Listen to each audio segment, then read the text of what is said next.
Warning. Warning. Warning. Hurry up! Put some speed into it! I can't keep this up for much longer! Okay, we're jumping right into it. Here we go. That old Intellitron overlooked one little detail, and Screwy and I finally found an opportunity. Save me, Madam Herta. What's happening outside? Let's keep it short. While you were gone, well, in those few years, Amphoreus... A few years? Yes, time dilation, resulting in an uneven flow. Don't you know this already? No. Let's stick to the main points. The Chrysos heirs activated the chronocognitive anchor and helped Skrullum and me open a hole in the firewall. We made some adjustments, so he can't attack us immediately, but it won't hold for long. Critical warning. Critical warning.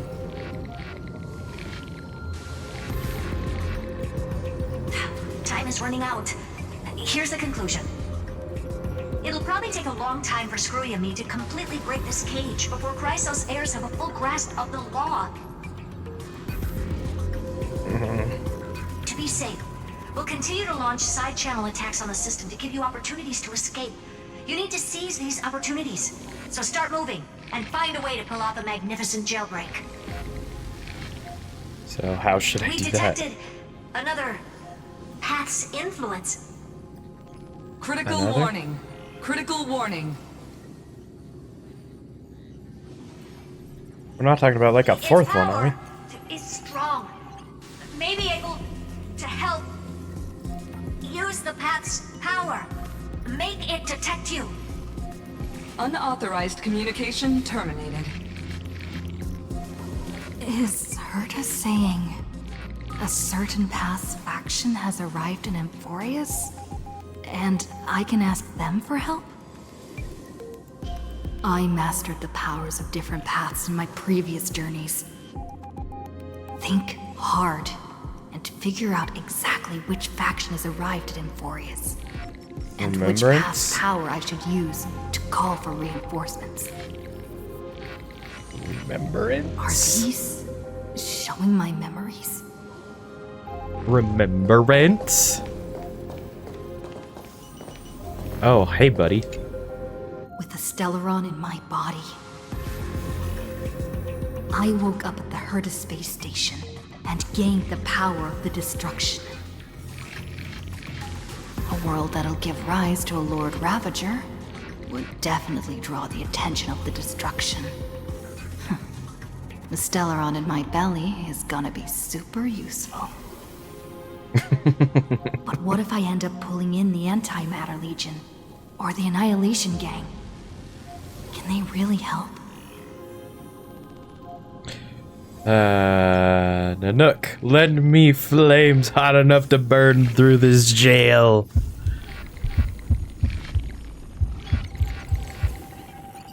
You focus your mind. Whoop. You focus your mind, trying to sync your heartbeat's rhythm with the frequency of the dancing golden flame.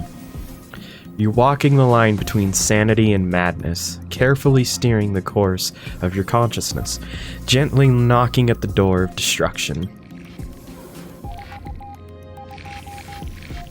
You gave up. The beckoning of the chaos was too tempting, and your current power level wasn't enough to fully resist it.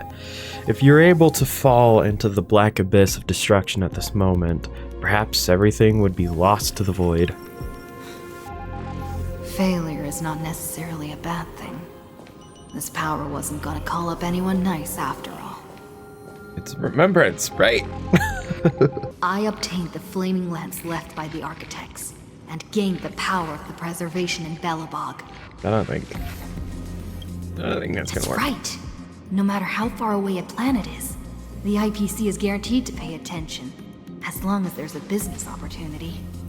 Isn't Amphoreus a pristine and untapped market?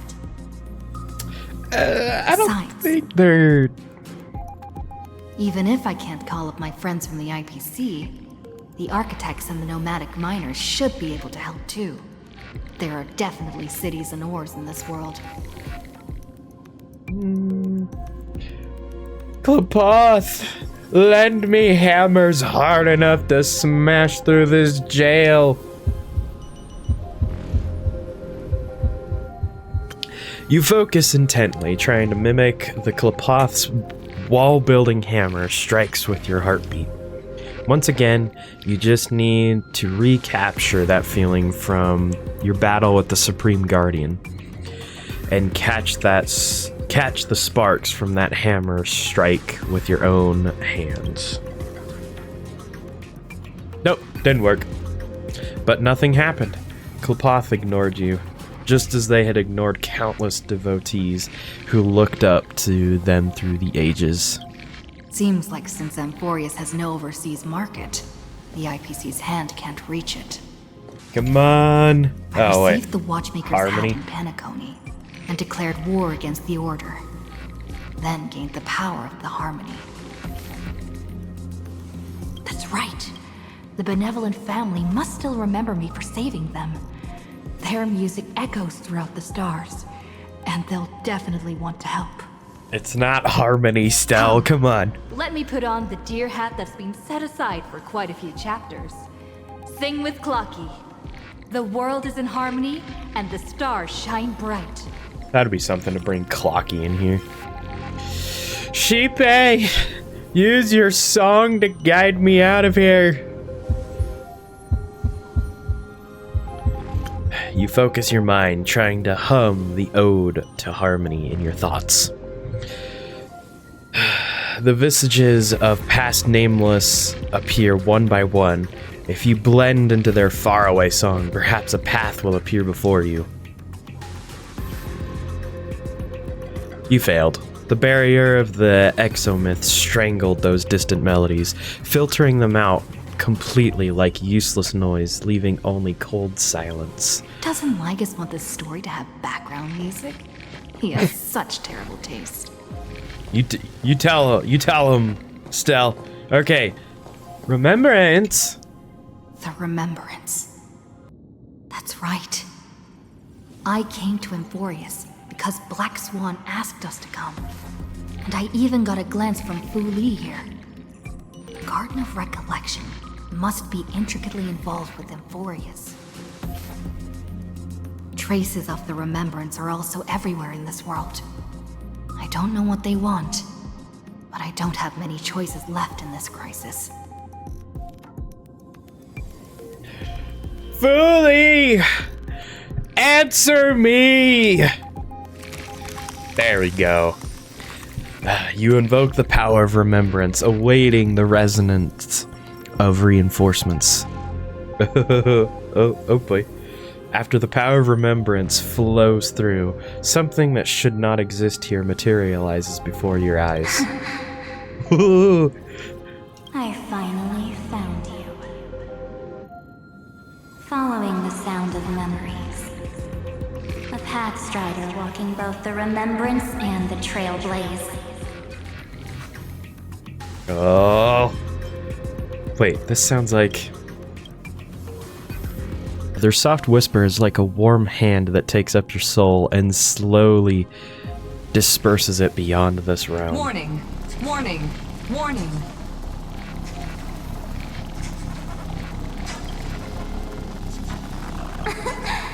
Erudition's prison cannot stop us, for we lie outside the logic of zeros and ones. Come, leave the cage of Logos. Logos. The mythos of Amphoreus waits for you to continue its story.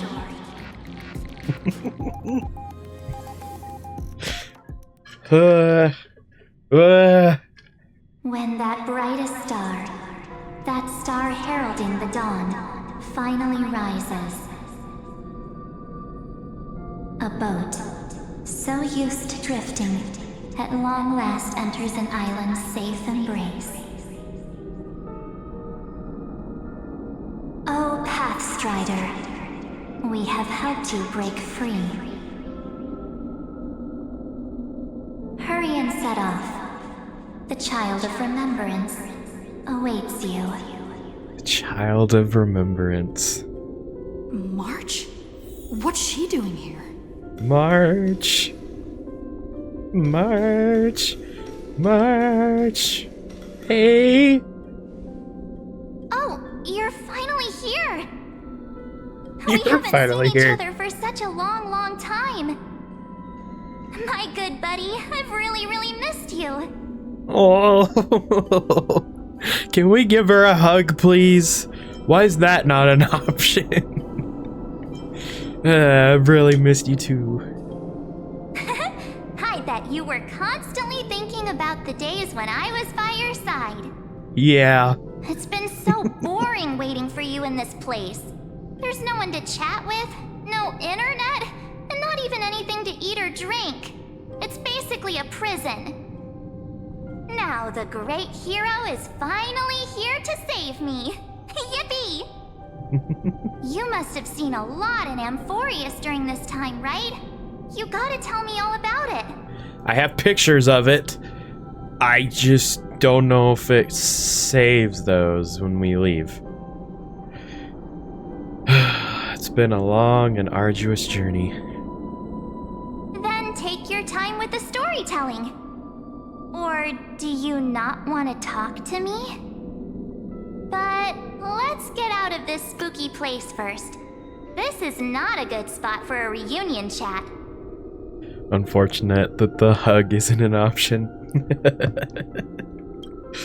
Why don't you take me back to reality? A strange voice told me that I can enter Amphoreus if I keep following this road. So, let's head off. I still don't know what that world even looks like. Chaos.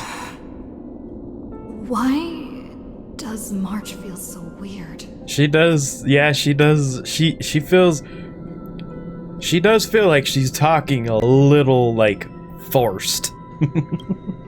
It does feel forced. What are you standing around for? Do you actually like this place? Get moving.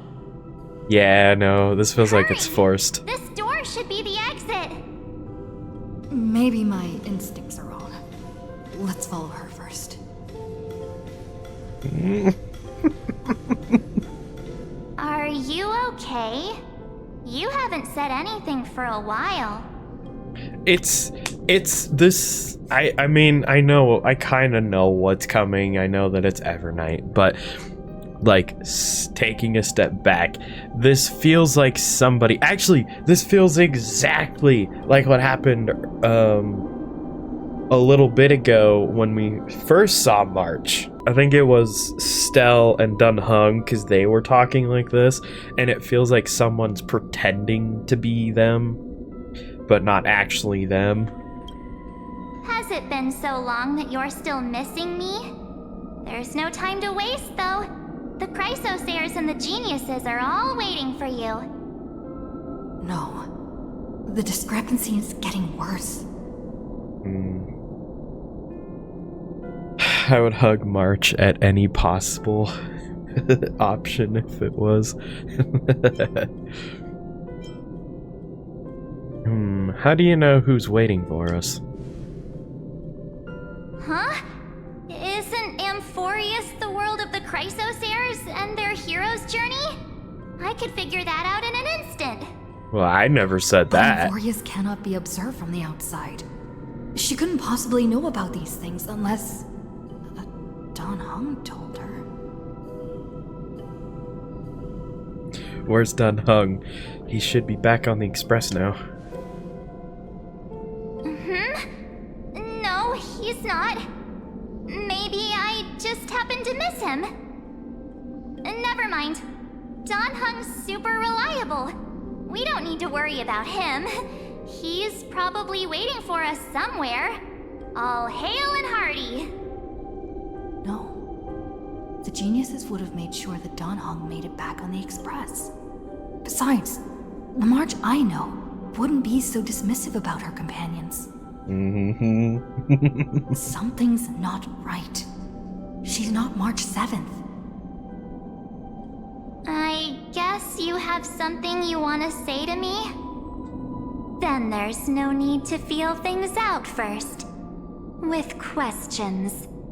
Let's treasure the time we have together and be frank. Whoa, the voice change! Who are you? Oh, the voice change, man. As expected. A glimpse of memory is not enough to deceive the bonds of friendship forged between the Nameless. In that case, there's no need for further deceit. You're right. We're not the March 7th you are acquainted with. But we can send you back to Amphoreus, as long as you are willing to help us. Who are you people? What did you people do with March 7th? She's fine. This form was simply borrowed from your memories. We'll introduce ourselves to gain your trust. We are the Garden of Recollection. You should be very familiar with that name by now. Just as a reminder, while you hesitate, time is quickly ticking away in Amphoreus. Working with us is the best way to stop the enemy of erudition. Erudition would treat any results unrelated to the experiment as garbage and throw them out. But we don't work like that. The remembrance treats all these instances as important materials needed to weave the universe. Besides, this would be child's play for a great hero like you. It won't be hard at all. Also, if your plan fails and the big bad Iron Tomb manages to get out, then the whole cosmos will be in danger. Wouldn't it be better to have an additional failsafe? As long as you help the Garden retrieve what we want, even if Iron Tomb reformats everything in the physical plane, we can use remembrance to reconstruct the entire world. Or should we say, the entire universe? So help us. Find where Amphoreus' memory began, and bring it out. The Master of Anastrava has already glanced at you. Don't deny it. That storybook is the best evidence. Say, you aren't seriously gonna be moved by their pretty words, are you? I am the one who commanded those little ones to lead you out of the prison. But I didn't expect to attract little gnats trying to take advantage of the situation. While remembrance can help you return to Amphoreus, there's no need for you to do it the way they want you to. Of course, there's also no need for you to make any deal, or pay any price. For you, this is probably a long time no see. My dear. Who are you? Shh. There's no need to say anything. I know. You have so many questions swirling around in your memories at this moment. And you feel so helpless. Put them aside. For now, all you need to do is trust me. Or do you need more proof? That won't be hard. Wait, stop it! They're awake! I'm gonna keep our first photo, alright? It won't come to pass while we're around. And now, The statue. Is that Donhar's brother? Oh, did you hear that? She just called me, but my future is full of pain. We won't escape from it. Hey, are you sure? Maybe a couple of punches will help to jog your memory.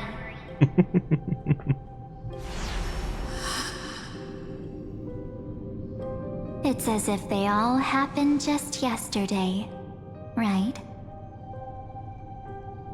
I don't want to lie to you, which is why I will not use her name.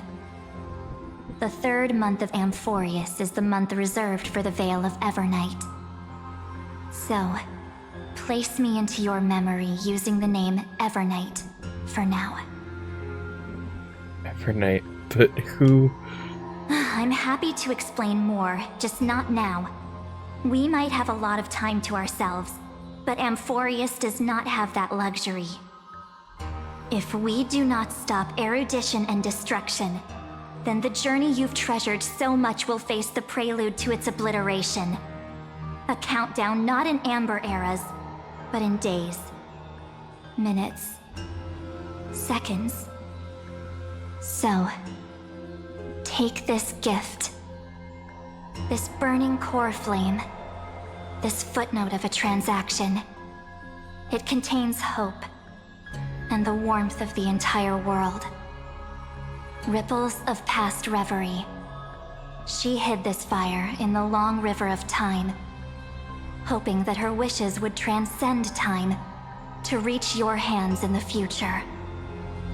Now, take it, and return with it, dear friend. Return to Amphoreus, and overturn the final era Nova.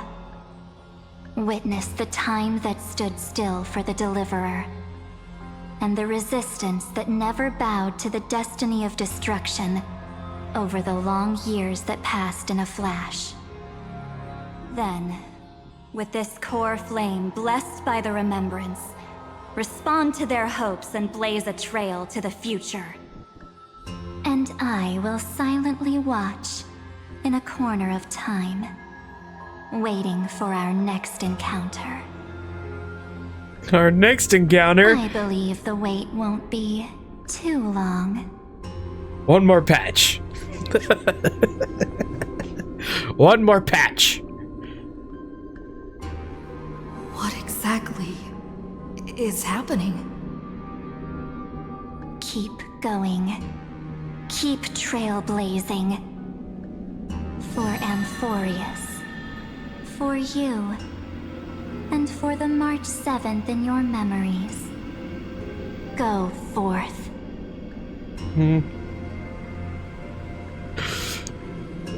Let's hope it's not too late. Amphoreus needs the Deliverer. And I trust in March. Even if she no longer looks the same.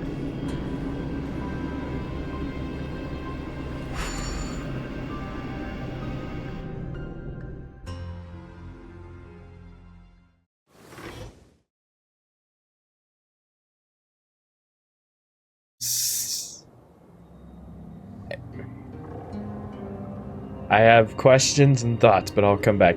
I'll say it in a minute. Is this Akima?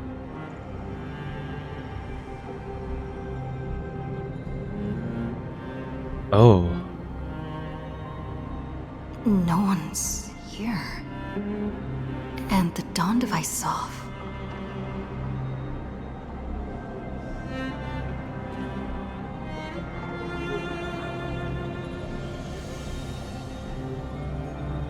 Am I too late?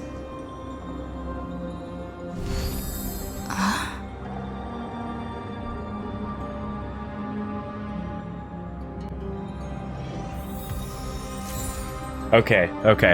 So, hang on. I have a question about something. Does that mean that Evernight, if I were to, okay, hold on. I need to gather the thoughts here. Evernight left that core flame in time, just within time of Amphoreus, just hidden in, as she put, the river of time. So Evernight did that? Does that mean if I want to? Oh gosh, I'm not sure if I'm treading on like the. I'm not sure if I'm treading on the weird like technicality of spoilers here. If Evernight, or if March is actually from Amphoreus, because she was freezing up, did she leave the core flame behind? That, like, she left a part of her behind. March is the one that actually wiped her memories. And that version that was left behind is kind of like the original March. Okay, you say sips tea, and I'm actually not sure how to think about that. Oh, a flat. Okay, so clearly you've met Evernight once before. Yeah, wasn't that the bug? When the bugs are taking over.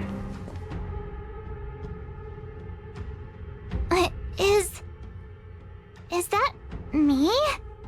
What's she saying? I know your past. The things you want to see, to touch, to know.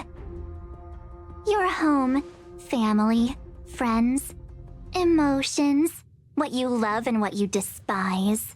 Himeko, there's something really weird happening. I know. March, get out of there right now. But... That look, man. Oh my gosh. Okay, so I think I might be onto something then, is that March is from here, somehow got the frick out, but left a portion of herself behind. Maybe? I don't know. Evernight isn't a product of anything happening in Amphoreus. She is Amphoreus. That's a joke. Okay, clearly I'm gonna get more answers later. It's just that the final thing that she left off with is like, she left it in the rivers of time. That's what she said. So, okay, well, whatever. We'll just keep going. Listen. Aw, dang. Hey kiddo, can you see me? Don't bother responding. This is a pre-recorded video message. Thanks to that little empress granting access to the unlimited protocol, Screwy and I rewrote the progress of Era Nova while you were away. My guess is you don't have much time to listen to all those complicated principles right now, so let me break it down in simple terms that anyone can understand. Amphoreus has been racing down the path of destruction for too long. The underlying logic of Era Nova has been completely corrupted. Screwy and I put in a lot of effort, but we could barely manage to overwrite a small portion of its logic.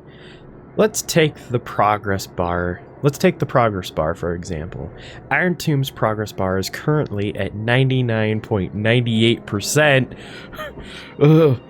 And through this rewritten Era Nova, we're confident that we can push it back to 96%.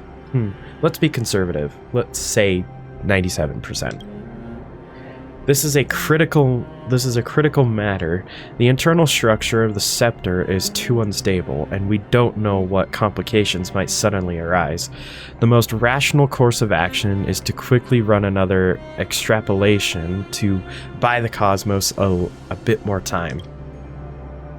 Once you've dealt with that troubling old Intellitron, don't hesitate and start the next cycle of extrapolation right away. Screwy said that Era Nova isn't a process that happens in an instant, and the protected nodes of the scepter are probably at their most vulnerable only during the reset. Only by initiating this progress first can we seize the opportunity to make our move. It's all up to you now, Deliverer. No pressure! The chrono-cognitive anchor? This is so eerie. Everything feels eerie right now.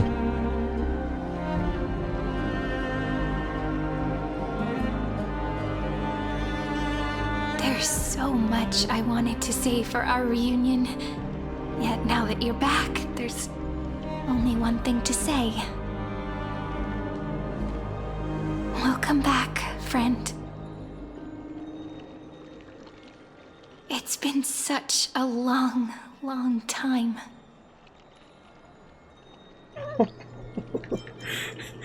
I saw... What happened to the world while I was You gone? must be really confused right now, aren't you? So much has happened in Amphoreus while you were gone.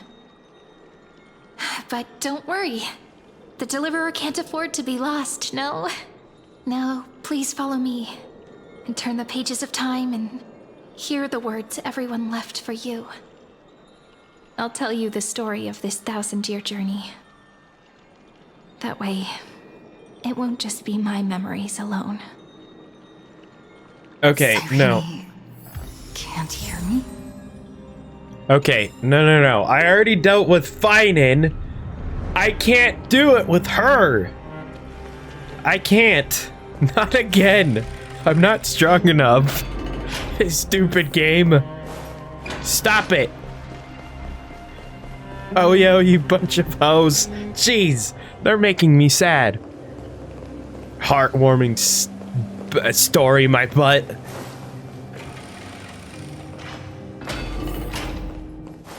This better have... The scenery of the past has resurfaced. This better have like a really freaking happy ending, okay? Like, I know we're probably gonna stop everything from happening, but this better have a good ending where everyone is okay. I can't do this again. Time flies. 200 years have passed since the Deliverer's fall. We had to return 3 core flames of law, romance, and ocean to stop Lygus, but even so, Terravox has fallen. The 2 geniuses vanished without a trace, and Zeridra embraced her fate. At this rate, Era Nova will come, and Amphoreus will fall into the destruction.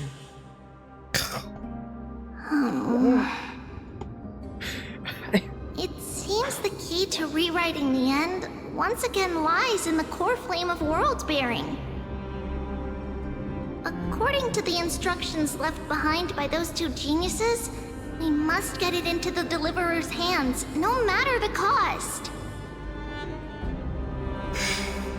But how? We need to find a way to hide the core flame. And we must buy enough time to keep Lygus at bay. About that, Rini might have some good news. She had that dream again last night, but the Titan's voice was clearer than ever this time. She said, "Pass the flame into the future." Is that a prophecy from Orynyx? She chose to side with humanity this time and hide one of her kin's core flame? It seems Amphoreus' fate isn't sealed just yet. You're right. History has changed. Humans and Titans are both giving their all to keep this world going. Perhaps a relay across the ages is finally about to begin somewhere out there. Unfortunately, life will never go smoothly. Leiden's army is already at our gates, and their commander... that Lycurgus. He's right outside Akama. Of course he is. Light calendar 3960.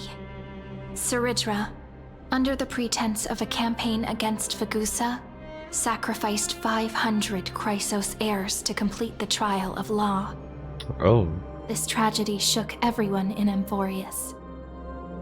That same year, Zeridra the Imperator was assassinated, after which Aglaia the Goldweaver took command. Thus began humanity's second flame chase journey, a path hanging by a thread. Come, this way.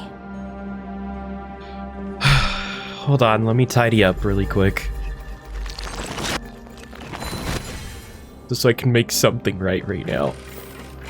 The eternal holy city? What part of that eternity? The Marmoreal Palace lies in ruins. Countless mortals have perished because of your stubborn resistance. It's time you learned the cost of refusal. Now, answer my question again. Where is Kefali's core flame? Suck my dick. You really think you'll find it by razing the holy city to the ground? From what I see, all you'll get is dust and disappointment. Don't forget, you can't kill the Chrysos heirs mentioned in the prophecy because of law. I have never denied that. Which is why I now place my hope in the faithful citizens of Akama. Perhaps they'll give me what I seek in the echo of your screams. Now then, I'll be cutting open your chests and using your scalding golden blood to baptize the masses. Allow me to apologize in advance. That's terrible. We shall start with you. Blind and foolish Lady Goldweaver. I want to dismantle him so Leave this to badly. me, Lady Aglaya. You must get away now.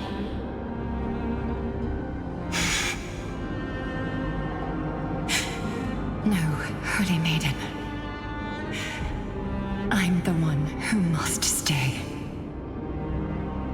What? His conspiracy won't succeed. Because Romance is ready to make good on their promise to weave an indestructible armor for Amphoreus. Its name is Solidarity.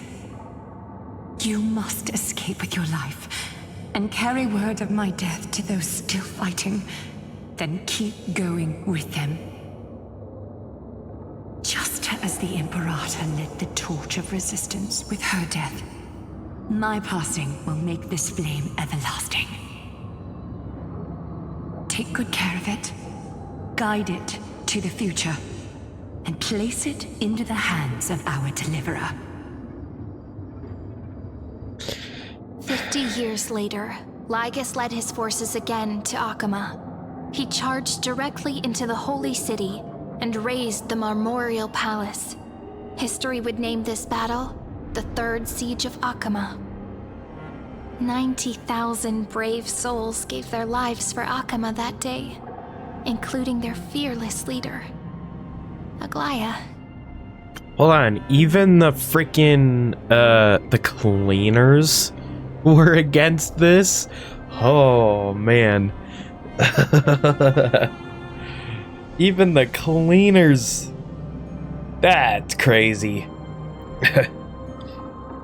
I am happy that Amphoreus is running Windows and not Linux. Go forth, deliverer.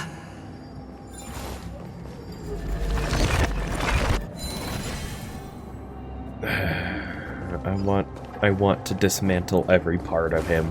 I want to make sure he suffers and feels every single part of him that I would absolutely bend, break, When the frost melt. melts and the snows give way, the flowers will bloom again. You'll find me there. Continuing your streak of being an evil genius. So what you're saying is... Moo! Gosh. Princess Homebuddy is never coming back, is she? Brother! She just left. Like that.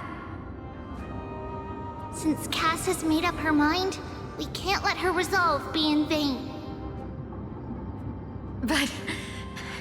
Between staying in Akama and going to Styxia, what difference does it make when it's death either way? I'm against relocating. With Kefali's protection, isn't Akama far safer than that dead city? Cass's plan doesn't involve any relocation at all. Huh? Like you said, Akama is humanity's refuge. We never intended to get everyone moving to Styxia. It's just on Cass, Hycealans, and me to prepare the final trump card for the Deliverer. Wait, what kind of trump card needs all three of you demigods to throw yourselves away? We must lay down the path to the future so when the Deliverer returns, they'll have a clear road to reach the location of Era Nova. Styxia sits where death meets the ocean. There, with the combined powers of ocean and passage, we can summon a current that leads to the vortex of Genesis. And the demigod of death will forever guard that secret path until she returns.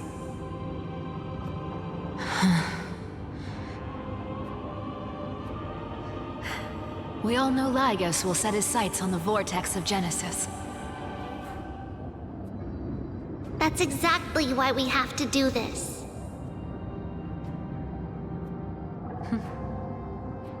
Guess I underestimated Idonia's Maiden of War. She's got way more steel than I thought. And Cypher, we need you to head to Castrum Kremnos as soon as possible. By any means necessary, forge an alliance with Strife. The prophesized Crown Prince has already been born. He shall become the new defender of Akama, protecting this land after we leave. You don't need to worry about that. I just came back from Castrum Kremnos. Only a step ahead of the news. Treeby, something's flying towards Akama, and it's really fast. Oh, brother. Ooh. What is it? It's a spear! It's the Kremnoans. Their king's already here. With the protection of the demigods Trebios and Cyphera, Akama endured wave after wave of warfare, though just barely. Castorus chose Styxia as the last resort, and completed the trial of death, causing the stagnant waters in the River of Souls to recede. Soon after, Trebios departed on a long journey.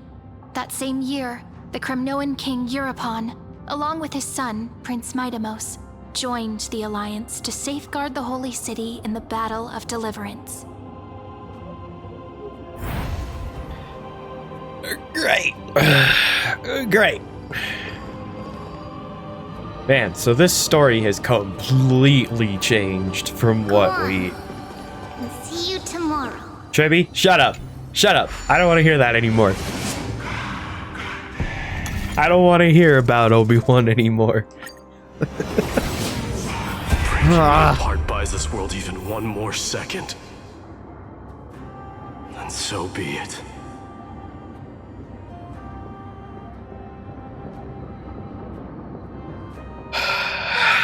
It's gonna hurt a lot! Pain brings endless torment. But it can never destroy me. I believe that you were thinking the same thing when you stepped through the gate of infinity and jumped off that cliff. Can't argue with that. In the current situation, this is the only path Akama has left. Just do as I say. Split my soul into 5 pieces.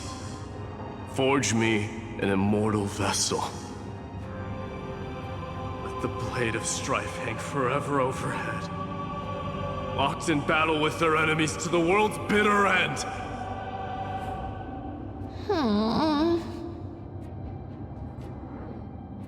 There's no need to be sad, Lady Trebios.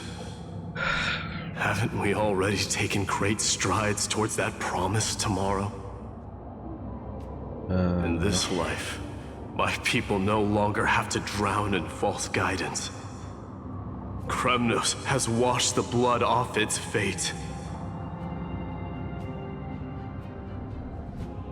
Amphoreus no longer needs a god named Strife. So let me shatter the former loss and turn the Lance of Fury back into a weapon that protects the world. We understand. By the way, can you do me another favor? The 7 sages from Grove of Epiphany are already en route. They'll arrive in waves to join the Resistance in a couple of days. Among them is a scholar named Anaxagoras. He has extraordinary insight and fears no sacrifice. This soul-rending ceremony wasn't just my decision. It was his counsel. His wisdom will surely be the backbone of Amphoreus' survival. Watch over him. Carry on this everlasting flame for me. Through Anaxagoras' ritual, the demigod of strife split his soul into 5. Courage, honor, tenacity, sacrifice, and reason. Each sealed in blood crystal and cast into battle. The people held a 10-day funeral to mourn their fallen god king. And through his sacrifice, humanity was granted 200 years of peace.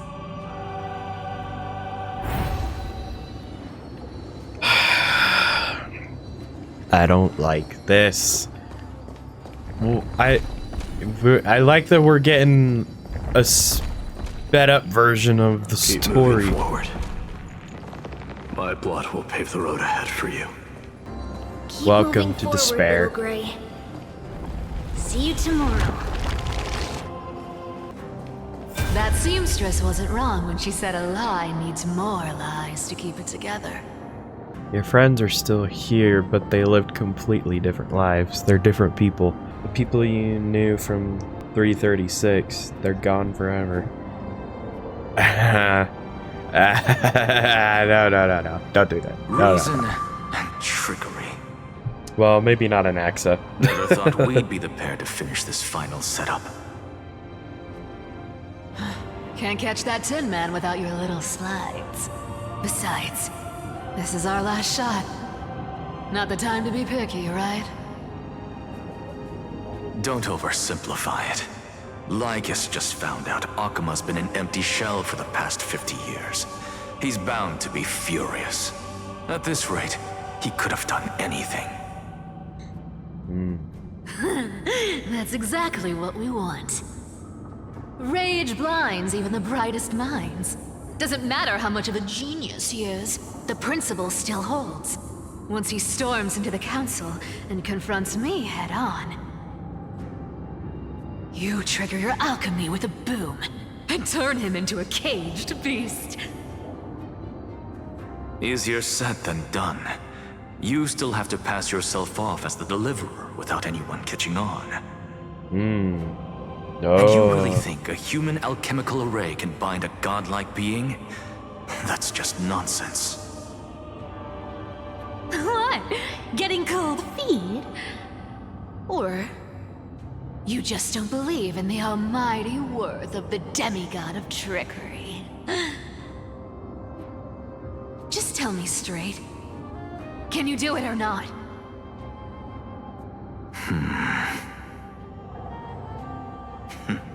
Of course I can. And it'll be child's play. But I've got 2 conditions. Since this is the final act, if we're doing it, we go all in. No half measures. All in? All in? Oh, I'm listening. Hold on. What would happen if you put Aventurine and Cypher in a room together? That might be a little dangerous.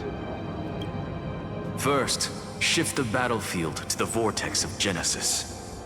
It would be more convincing if the Deliverer were to appear there.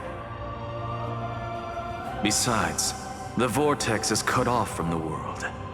No place in Amphoreus makes a better prison. Ooh. If you pull that, wouldn't our Deliverer have to face tank Lygus as soon as they come back? That clash is inevitable. All we can do is create more chances for her. And that's the second condition. The vortex belongs to Fagusa in the first place, remember? And there happens to be a demigod of ocean among the few survivors in the world. Lupai Sealand's in. Let her join the final act. I'll transmute myself into a Philosopher's Stone and embed myself into the formula. And when the time comes, she needs to shatter me and scatter that stone's ashes into the ocean within the vortex. I guess people weren't wrong when they said you're insane, Grove Boy. I've got no idea how to outwit a reclusive genius. But making an anti-Catheran suffer? The demigod of reason has 10,000 ways to do just that. My man Anaxa. And what I just mentioned was one of them. So what exactly does your formula do? Now that would spoil the climax, wouldn't it? By now, Hyacinth must have completed the Sky People's ritual. Since that Theoros loves a good performance as much as I do, let's make sure he enjoys our show to the fullest. As for how the Deliverer will complete the Era Nova, well, that will no longer be our concern. It was the last battle known to the world, initiated by two demigods least suited for war. In the end, reason and trickery kept their word. At the cost of their lives, they sealed Lygus within the vortex of Genesis, where he remains to this day. Go forth. Finish the greatness left undone. Quit overthinking! Just run! Okay. That'll be enough. Okay. Say less. Sorry. It's dead quiet here. Hey, I don't like this. Akama will stand eternal. Miss Cypher's lie is crumbled after all. But it's all right, because all of us have fulfilled our purpose by now. When the Deliverer returns, no matter where she is, sky will turn clear, and a rainbow bridge will rise, carrying her to the final battleground. Siri, this arduous relay is finally nearing its end. Now, I'm passing the final baton of fate to you, okay?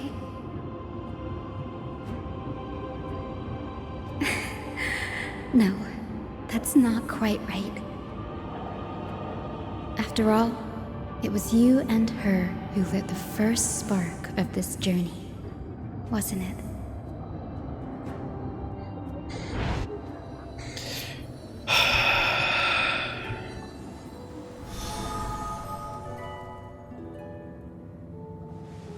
I'll tell you the story of this 1,000-year journey.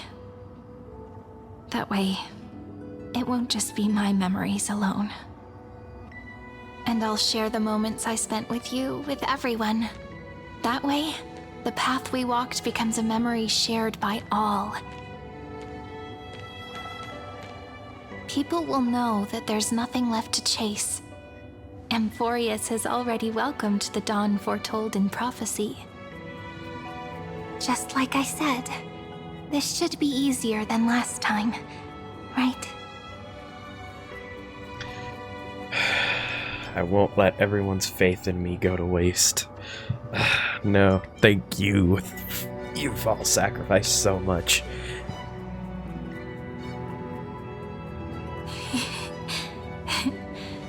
I wonder what kind of expression you're wearing right now. Probably the same as always. Calm, resolute, and brimming with confidence. If I have the chance, I'd love to see it again. Because it's really been far too long since we parted. Even you?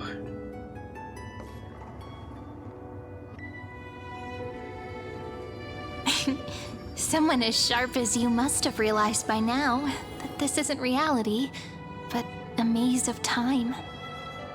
As the last link in the relay, I will return to the Temple of the Three Fates, tell Orynyx all of our stories, and bottle every page we've written into the little flask of memories.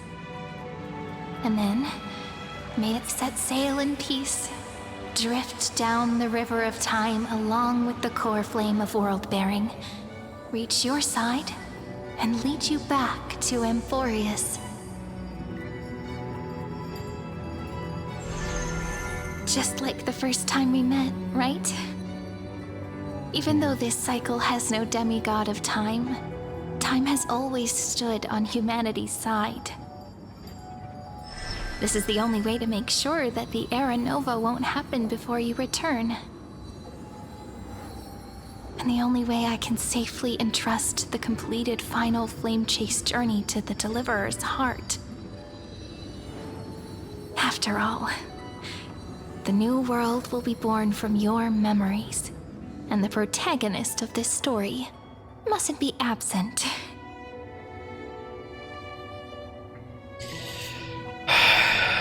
Let's go.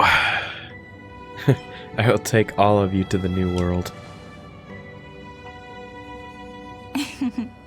I believe you will never let us down, just like always. Do you remember when Finan sent us back to the beginning? When you and I got separated? But in the end, I returned to you, carrying all that we've been through. That's what memory is.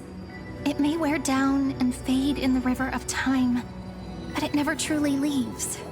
When that hidden corner of the heart is stirred, the past returns even more beautiful than before. So don't worry. Let the 33,550,337th Flame Chase journey become part of you too. I've gotten a lot better at it with the experience from the last time. Next, you will head to Styxia and find the Vortex's entrance guarded by the demigod of ocean before charging toward the final battlefield.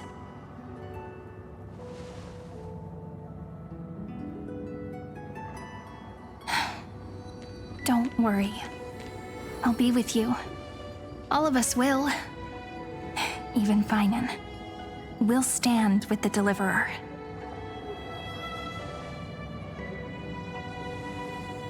So say a short goodbye, then set off, just like we promised at the start. Toss away all unnecessary worries and troubles, and bring our smiles and determination into tomorrow.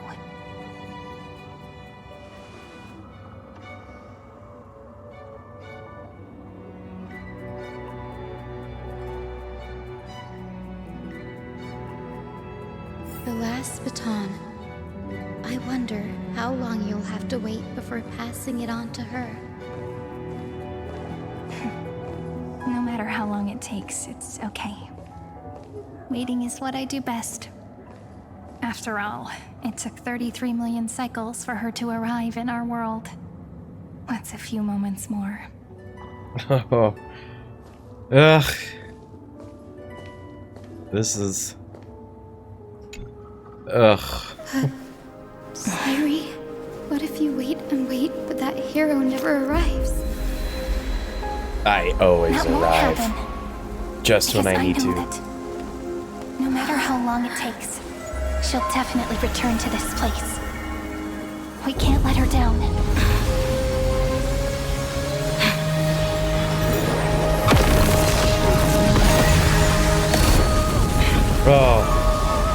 Oh, the music.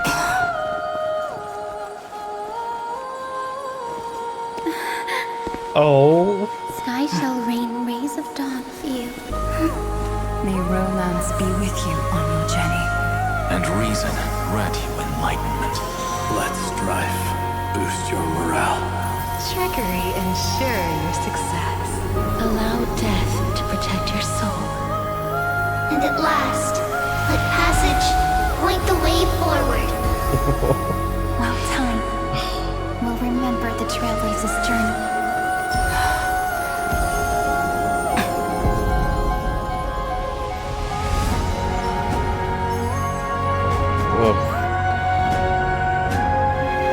Just got so many chills. So many chills. Ugh. Is this Styxia? Whoa. What happened to this place? It's... I need to find the entrance of the vortex, guarded by the demigod of ocean. High Sealens. Is she still there?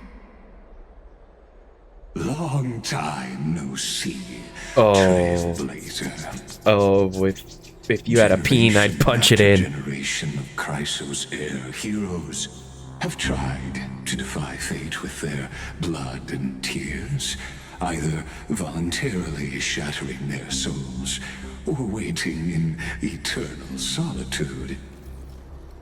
But alas, fate can never be defeated. You managed to break free? Reason and trickery may bind my flesh, but my will shall never fall silent. So the demigod of ocean, the Dux Gladiorum, High Sealens, sought to bring me into a fantasia with her voice and drown a genius in slumber. But alas, it was all a hopeless dream. That warden fell before I did, due to erosion of time, while her prisoner remained unchanged.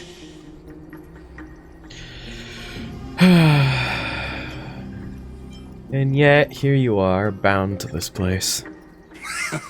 True. I can't leave this place, but what of it? You should have heard of this fable. In a shadowed cave lived a people, imprisoned from childhood, and chained so that their legs and necks are fixed, forcing them not to look around at the cave, each other, or themselves. Behind them is a fire, and before them loomed the stone wall of the cave. The flames cast shadows, while the rocky surface threw back echoes. To them, that false play is the whole world. Yes, I'm trapped in the cave, but I know it's all just a fleeting illusion. I don't struggle in dreams. I wait. And now, my deliverer has come to defeat me and save this world that never owed you anything. Oh, you'll need to awaken the singer here and unseal the prison called Vortex of Genesis. You'll be the one to unshackle me and bring the cave crashing down. Of course, I don't mind waiting a little longer. Let me guide you through this next illusion. One last memory from that prison warden. I hope you'll watch the stories of this Fantasia closely. Logically, the Deliverer must see the world for what it truly is. Emotionally, this memory captures the fate of everyone in Amphoreus better than anything else. Only by feeling it for yourself can you understand my point of view. I don't care about your point of view. Meaning of destruction. Yeah, I still don't care. I don't need to understand you. See? Yeah. To your unshakable resolve, I salute you. But before we step onto the final stage, let me ask you this. In the spirit of that fable I told you just now, can the prisoners in the cave learn to see the shadows and echoes for what they are, and stop mistaking them for reality?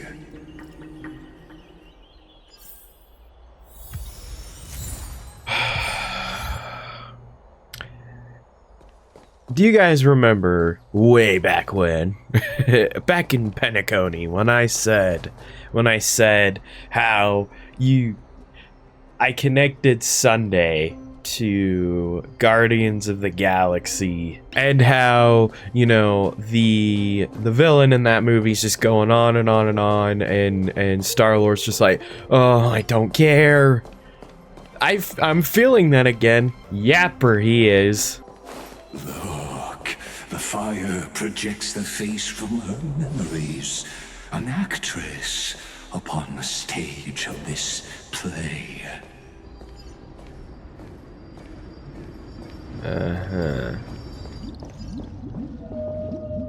Ooh. The dark tides flood the sea, and our kingdom teeters on the edge. Fear not. Our queen has gone to the Borderlands. She'll quell this calamity herself. The Borderlands mentioned? The Borderlands mentioned? We're going to Pandora? Let's be real, this place is Pandora. This is the scene when the Chrysos's heir of ocean was born. She was once of a Titan-kin race named Sea Sirens. Oh. At that time, Kozlana had suppressed the Black Tide's rise, but he was unable to remove Iron Tomb from its roots. The Black Tide still roiled in the depths of the world, and the kingdom of Sea Sirens was the first to embrace the destruction. I'm really important. Listen, I heard Electra's voice. She's calling to us. Let's go. Her voice carries the queen's command. Oh my gosh. Break that. Bonk. Let's Keep the run. Black Tide from threatening the ocean. The queen gave her all, body and soul. Born of the queen's chalice, she bore the deepest blessings and inherited supreme divine power. I should have been listening, but I just realized that. Listen to that. I didn't know that. Then it plays it like plays notes when you run on it. Anyway, hello. My sisters, you're finally here. Of course, Electra. Your beautiful melody drew us here. Hi, Silence. Her true name is Electra. Oh. This is a reflection of her former self, clinging to the past with aching defiance. The Queen summons us. She must be near exhaustion. The Black Tide will soon enter our borders. Then what do we do? Will our seas fall to darkness and terror as well? Don't worry. We shall lift the chalice in her stead to catch the black tide, and stand together to safeguard our realm and its people. Such tiny titankins, thinking they can stop the tide of truth. How naive. And that naivete is the root of all suffering. Yeah, buddy. Sure. Yep. I'm not gonna bother with that. The Queen's palace lies just ahead. Even her once graceful form is now tainted and drowned in dirty mire. Is that all? Their feast. You're willing to swallow the black tide. Let tears return to the sea.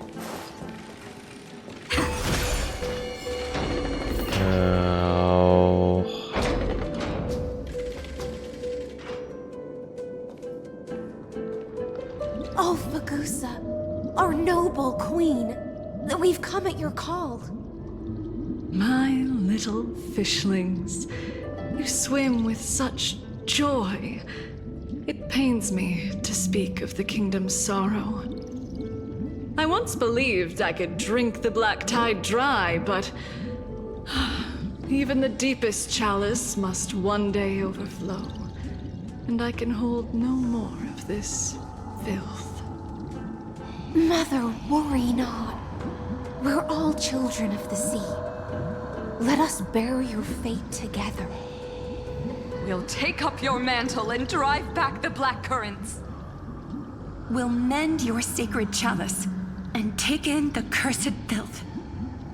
My little fishlings, when the spear of strife falls, you may retreat in peace. I promise you, on the surface, the city-states will hold a feast without end in your honor. This is the last gift I can give you. The feast. Oh. Oh. Oh.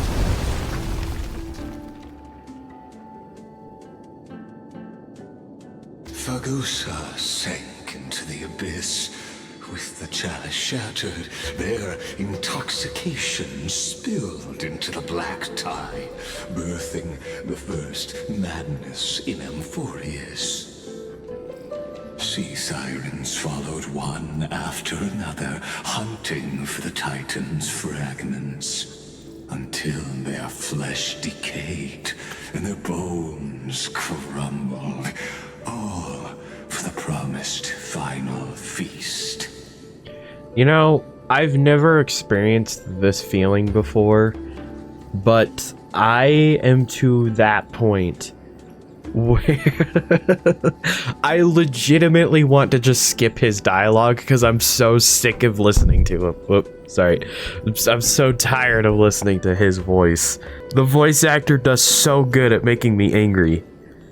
It's like, I don't care, man. I genuinely don't care. Just get to the point. Ugh. I know Anaxa, he's a showman, but he's a grandmaster. Like, come on. This is... Keep watching, but tread carefully, for the stage ahead is crumbling with age. Just like her shattered fate.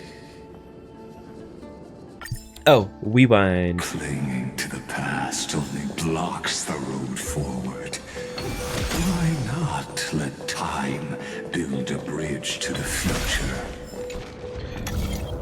Sure, buddy. Sure. Whatever you say. Let me collect this.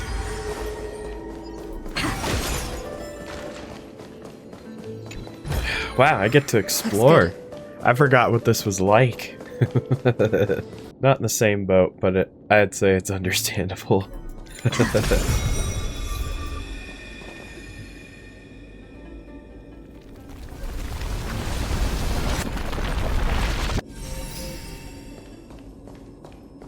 Okay. Your wisdom far surpasses even the bounds of reason's model. Can't get through. Looks like I'll need the miracle orb nearby. Yes. Whoops. Ending was written long ago. Even you cannot rewrite it. Just like this poor chandelier. There's a state of mind you get to where everyone is in trouble and everyone is in peril, so you want to see what happens next. And Lygus is waxing. Yeah. No, like, it's just like, dude, just shut up. I don't care. I'd rather find out the story from the actual characters or through memory. And I know we're learning it through memory, but it's just like, why does he have to be here, huh? Electra! The fiends have gnawed my tail. I can no longer swim to the far seas. Electra! The black sludge has soaked my fins. I can't dance with you anymore. That's depressing. Get back up here. Oh. Oh. Oh. Oh. Did I break it? Oh, I broke it. Uh-oh. Hold on.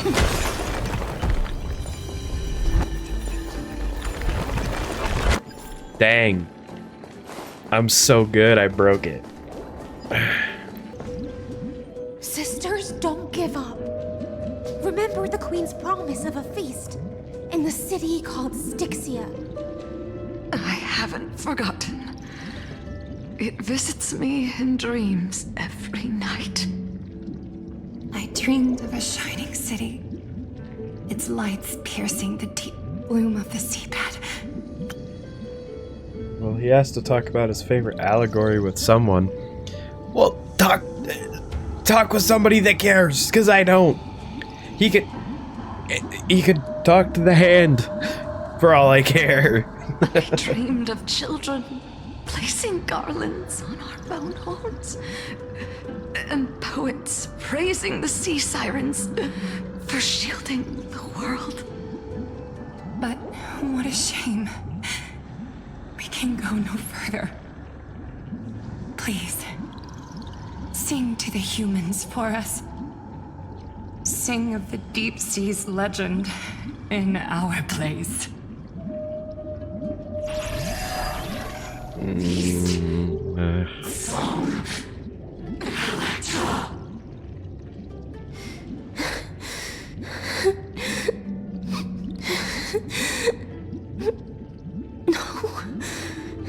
These are new. The sea sirens were tainted by the destruction. Their flesh rotted away. They became the black tide creatures of this cycle. Oh. Farewell, sisters. I'll finish this last task. Then return to prepare your feast. And so, only one I was ready for a fight. siren remained among the sea floor. High Sealands, swimming alone through the seas, burying her kin, and searching for the fragments of the chalice of plenty. Though most of that journey was in vain, why not let us use the power of time to leap ahead towards the journey's end? Sounds great, buddy. The spirit basin, I'll need to call upon the power of the chrono vessel. Oh.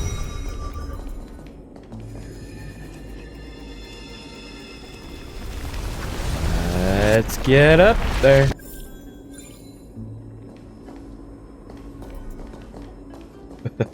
Man, I'm finally getting Hycillans and there are no more DOT stages. Oh no! Don't say that, because now I'm gonna feel that.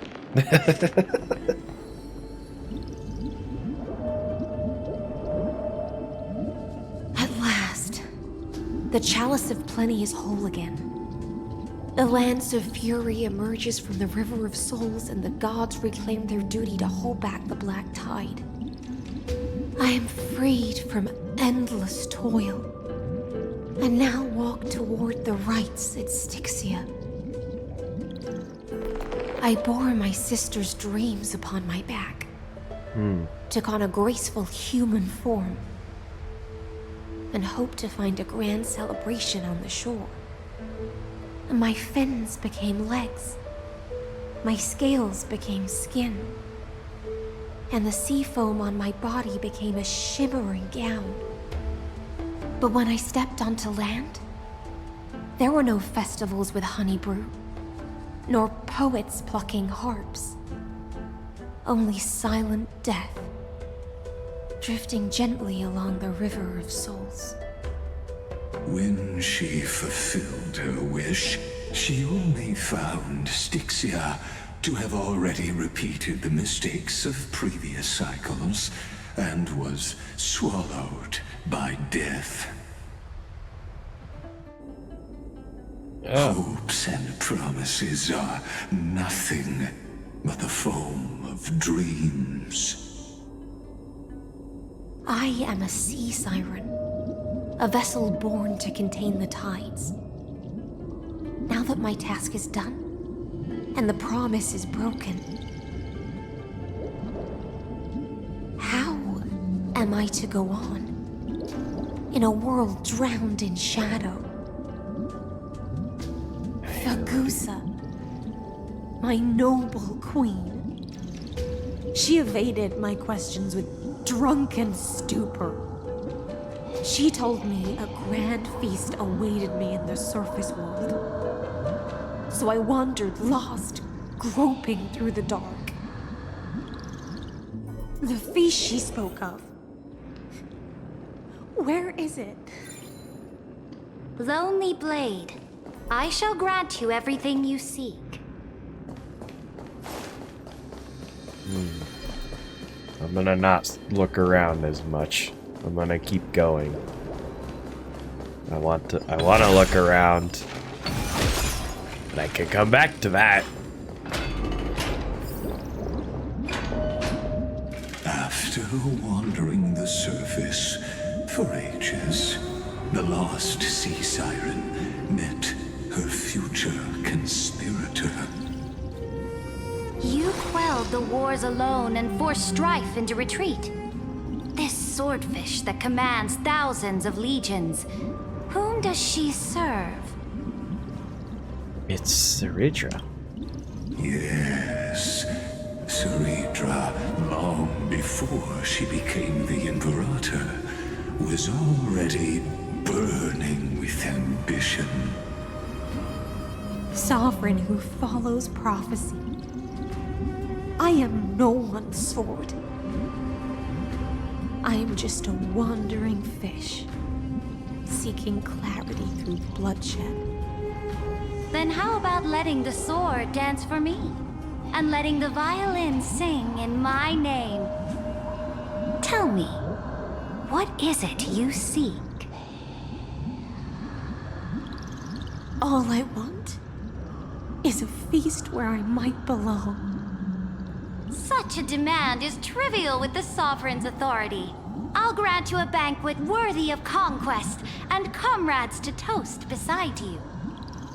But Knight, you must offer me your heart. My heart? Yes, a loyal heart that will generate no betrayal. You were deceived by gods and drowned in the ocean's darkness. But now, I will lead you forward and be your light. So be it, noble monarch. The law you proclaim shall govern my every breath. So be it, noble monarch. I am simply becoming someone else's vessel once again, and accepting a duty given to me. And thus, in her hollow drift, she finally found a new purpose. Like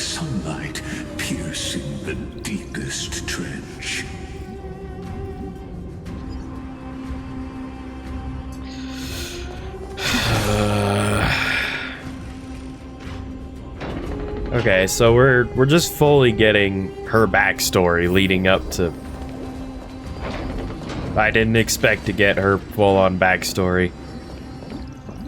At least right now. Noble monarch, I've cleansed the foulness from the road as you commanded. My blade, you've helped me ascend and take the crown. Ask, and you shall have your reward. What I desire is the same as before. A feast. Look, I've prepared you a grand banquet. The finest honey brew and tributes await. Fish are drawn to light by nature, for the deep sea knows only gloom. Now I found a flame. It may scald and burn, but it's the only light. Come, let us join the feast. Perhaps the path forward lies hidden among the revelry. Maybe I'll join. You can just stay and, I don't know, talk to a wall or something. It'd probably be better off for you and me. Both of us, really. Mostly me, but I just know that you'll get more enlightenment out of a wall than me. Have you heard that the Imperator's about to begin a new campaign? Her glory will no longer be bound by the borders of Amphoreus.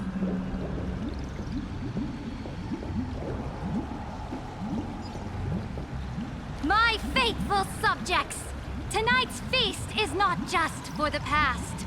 It's a toast to the future!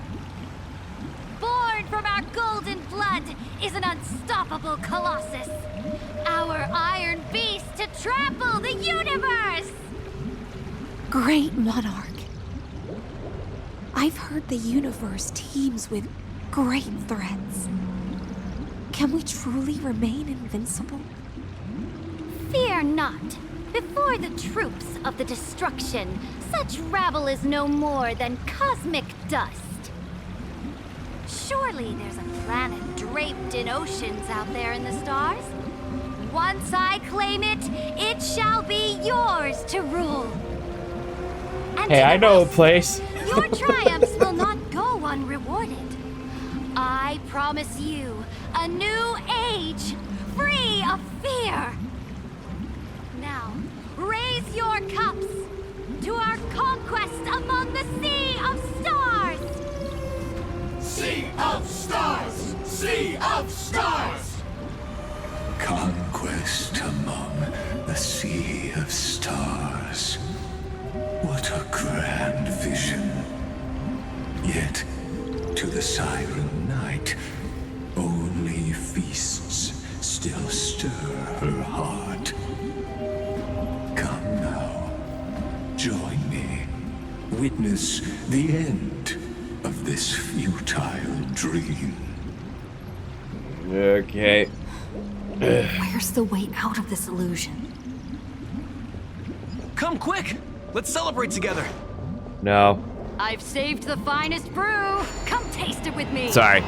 I'm not gonna explore, but if something is in the way right here, I'm gonna do it. Right there.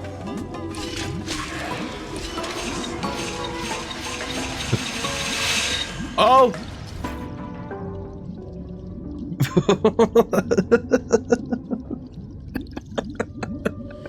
Whoops. Oh no, he died.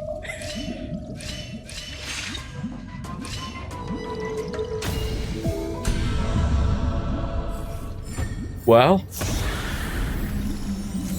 I did it. I guess that's all that matters.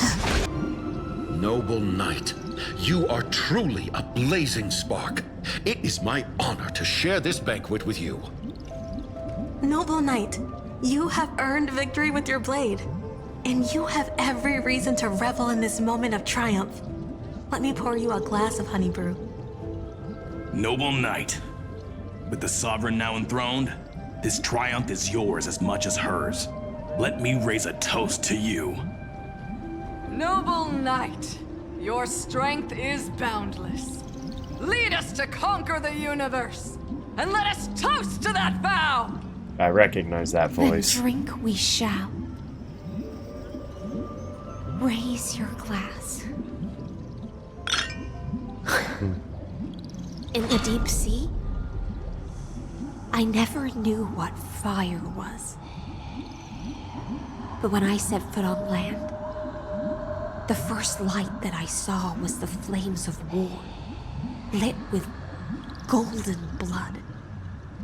It scorched my fins, made me feel pain and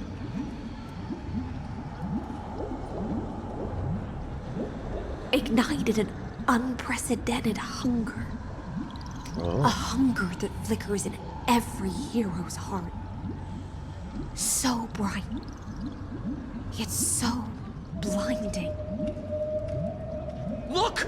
The monarch herself has taken her seat! Hear that? The court sings her praises! Come! Join us and praise her glory! One eye of hers sees glory, the other sees corpses. Oh. And yet, she cherishes the name of glory more than fear and death. As they say, the coward died 1,000 times before his end. But the brave face death but once, which gods stand witness. On the eve of war, we sang our hymns and set our sights to sail beyond the stars. The legions will climb aboard the beast, riding it like currents across the cosmos. Planets after planets flew the flags of her crown. Realm after realm was ignited by her flames of war. As the final resistance fell silent, a vast empire rose from among the stars. And this small pond at last embraced prosperity and peace. That's how the story ends. Tell me, visitor, in this dream, did you enjoy the show? The fantasy? I don't know.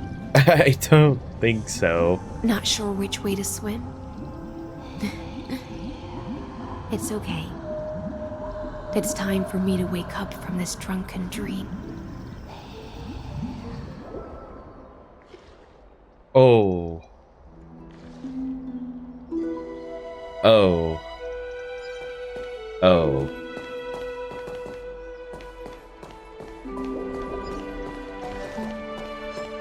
Oh. Oh. I don't think I have. I mean, I've fought them before, but let's see. I don't. Oh, yeah. Let me fight them. Let's get introduced to these guys. It hurts a bit. That's me. Ow. Ow. Don't worry, night falls. Boom. Rise and shine. Bam. Man, I'm so good. We can do it! Guide with the rainbow bridge. Heal, everybody, heal. Please cherish this as you wish.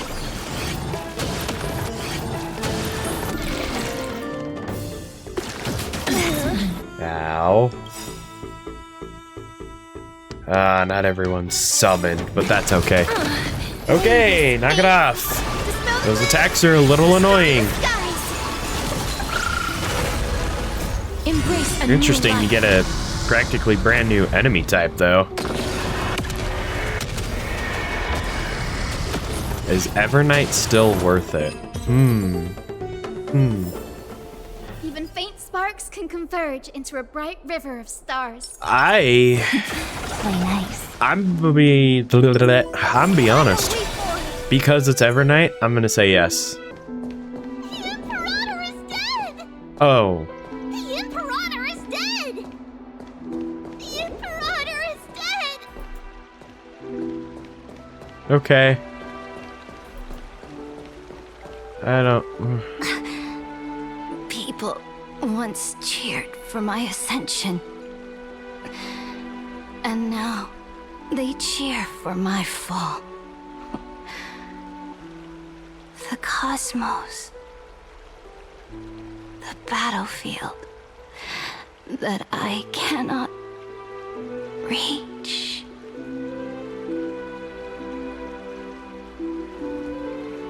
Before the Sovereign's conquest reached its end, her life and ambition had already been swallowed by the deep sea. This is the true ending. Her grand designs torn apart by the blade. Her regal robes soaked in golden blood. And the one who struck her down? The one who struck her down was her most loyal Gladius. Oh. Why? I don't need to explain myself. A fish in a pond has no hope against the surge of fate. I wandered the shore, found a flicker of flame, only to snuff it out with my own hand. I don't understand. If the ocean's feast, the Imperator's dream, and even Amphoreus' existence are all illusions, then what's the point of our journey? When the Deliverer returns, I will let this absurd celebration come to an end. But Greyfry, I can't help but wonder how I dearly wish this feast of the Flame Chase would never end. It seems she sensed your presence. The Fantasia's foundation is starting to crack. How about I crack your face? Prologue. Remember the allegory of the cave? Can the prisoners in the cave learn to see the shadows and echoes for what they are, and stop mistaking them for reality? As you've seen, when she cast off her chains, finally turned to look around, and moved her legs, her reward was nothing but searing pain. The light will blind her, for the fire behind her had never once actually touched her eyes. Her legs will buckle beneath her, for she had never learned to walk forward. And so she fell into infinite confusion and fear, and came to firmly believe that the shadows and echoes were the real world. But we in the cosmos, are we truly any wiser than she was? Now, nameless one, fateless one, ask yourself this. The paths you tread, the eons you worship, everything you've trailblazed with your own hands, could it all be someone else's projected shadow? Let's leave that question till after the curtain falls. Once you've unearthed every last truth and reached the prison built for me by the demigods, I'll speak with you face to face. I, the Theoros, have walked the 30 million histories born by Kozlana.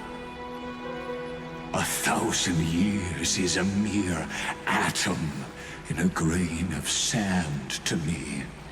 Amphoreus, compared to the cosmos, is but that grain upon a whole beach. I swore to bring an end to the erudition, would I really let a single grain grind down my mind? Now, please use the power of time to open the gate to the ocean's depths. Go, find the prison warden tormented by loyalty. Find her, step into the world's vortex, and once there, end everything between us. That palace reflects the heart of the demigod of ocean, intoxicated, stagnant. There, you'll witness the true beginning of the saga of deliverance. An ugly history, long buried by tides and shame. A staircase of apotheosis that the Imperator forged with the golden blood of 500 human sacrifices under the pretense of conquest. I'll wait for you at the heart of the world. But to reach the place, you must find the prison warden. Beyond this door lies the path to the vortex of Genesis. Oh, the legit path. Oh boy. This feels weird. Now step away from this false banquet. And then onto that bloody stage.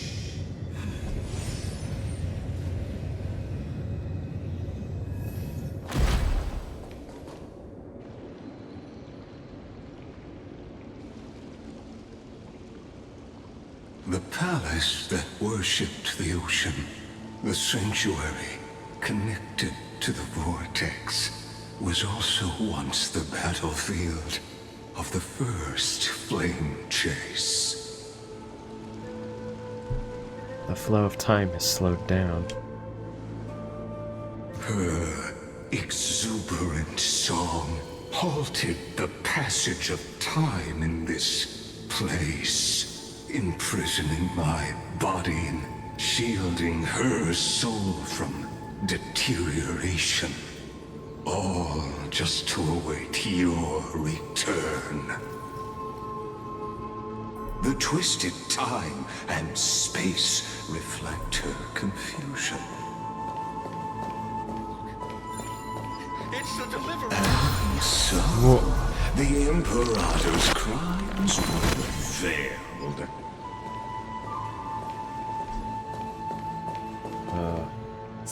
Stay away from Amphoreus. This cup of honey brew. What a sweet aroma. Run, Virginia. Dux Hakalithist. We can't give up here. Love steeped in death. How delicious. Sadly, all you see is a remnant history. And your interference is just another equally futile echo. Yeah. Don't mind me not saying a lot, because it's just a lot. We're back into the fat information. Fat information. Apollonius, look. I chased the enemy away. But I think I can't go any further. I'm sorry, Virginia, for letting you. It's okay. I'm glad to die by your side. Ah, such an ironic twist of fate. even as the foundation of the world crumbles, the heartless Imperator still made the same decision she did in the past 30 million cycles. During the first Flame Chase journey, the Flame Chase Legion stormed Styxia. Tens of thousands of sea sirens surged from the River of Souls, crashing toward the heroes like a tidal wave. The hell before you is the recreation of that very battle. Apollonius, look. I chased the enemy away. You know, I figured out why. I think I figured out why Lygus has a hole in his chest right here. I think I figured it out. That Doingus has no heart. That's why. Easy. Of course, we should have seen it from the beginning. Why couldn't we see it? A painful past, yet hidden beneath a veil of joyful song. Ah, 2 discarded data clusters waiting for someone's return, it seems. Relive the history, then pass through the temple's waters and come to my side. Yeah, okay.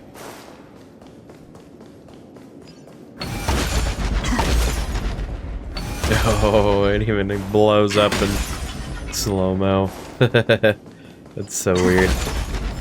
Whole time. You finally made it. I did. I'm here. Let me perform a miracle really quick. What a wretched way to die.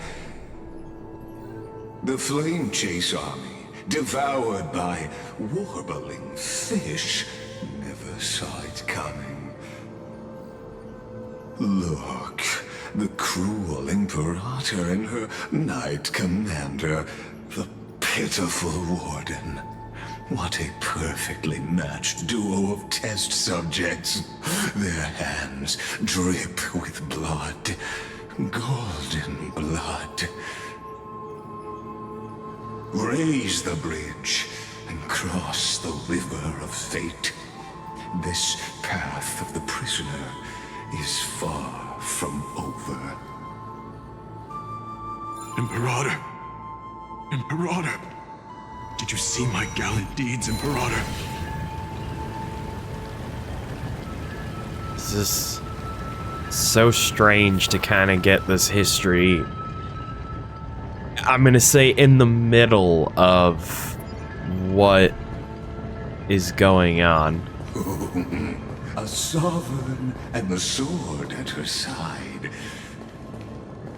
There are countless counterparts across the cosmos. Most of their stories end in tragedy.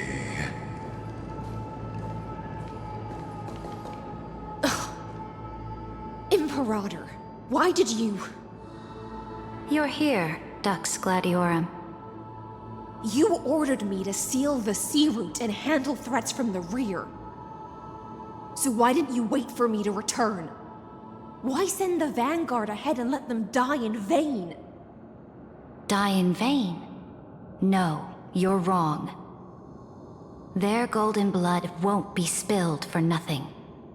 The other dukes have paved the road for me to become the god of law. The trial of law? You never spoke of this to anyone. What is... The one who wishes to bear law must purge this world of its curse, and offer the blood of the accursed as sacrifice. I pondered long on what Talantin meant by blood of the accursed. Then, I found the answer. You, I, and every Chrysos heir summoned by the prophecy are the accursed ones. Just like that arrogant Theoros said, our golden blood is the agent of destruction, the antithesis of the world's fate. Dux Frigoris, Dux Brumalis, Dux Helcalethist. Their fate was sealed at that moment. Dying on a glorious campaign was the final gift I could give them. You speak as if they didn't die because of your cold-blooded schemes. Was their loyalty meaningless to you? Losses are a constant on the Flame Chase journey, among which even life itself holds little value. Okay. If a subject marches to war without that conviction, then yes, as you said, shallow loyalty means nothing. And what about my loyalty, Ceredra? You sent me away under the pretense of guarding the rear. Was there any shred of humanity left in you? Because you still have a duty no one else can bear. Only you can uphold Fagoos's divine authority. The choice is yours now. Cast off the chains of loyalty and drive those blades through my heart. Or stand with me and sever the ocean's last breath. If you no longer share my vision or believe in the new law I seek to weave for Amphoreus, then go on and end me. The Imperator of Amphoreus may be ruthless and cruel, but never a hypocrite. When I say life itself holds little value, know this. I am ready to sacrifice everything for the ambition to conquer the Sea of Stars. Now you've seen it. The brutal Imperator was willing to spill the blood of 500 heroes to complete the trial of law. As for my poor warden, her suffering had only just begun. Oh, they hit it. So what did Hycillans choose? I'm no storyteller. Bull crap. No duty nor interest in filling in the history you've missed. Bull crap. I'm no storyteller. What the frick does this man mean? All he does is tell stories. What a hypocrite. Oh my gosh. I don't like him so... I despise this man to such a hateful extent. Proceeds to tell the entire story of Amphoreus, but then... like, oh, so then what happened after? Well, wouldn't you like to know, weather boy? Holy balls. I just want you to witness the monstrous choice the Imperator made before the Chrysos Heir turned their blades against me. You think I'd falter because of this? You jest. I gave up on using words to solve conflicts 2,000 years ago. But I won't squander a chance, not even a sliver of one. If there's even a crack in the walls of your conviction, then my victory is already assured. Okay. Now that the past is settled, let's turn the page and bring time back to the present. And dive deeper still, until we reach the very bottom of the abyss.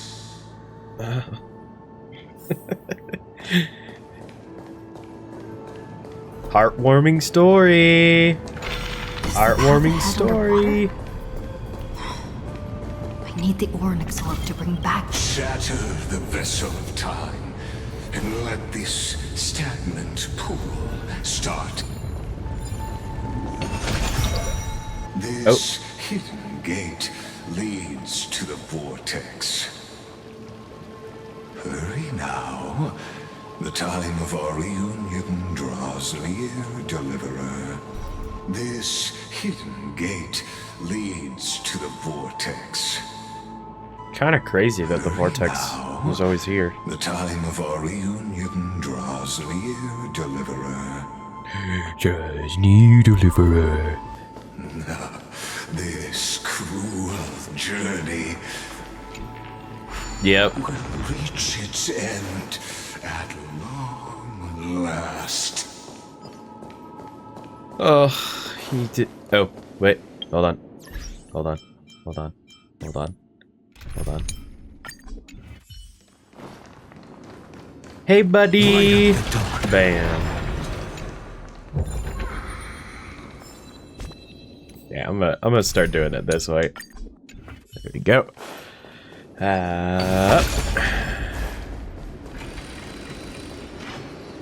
You've been silent a long while, Dux Gladiorum. Starting to doubt your decision?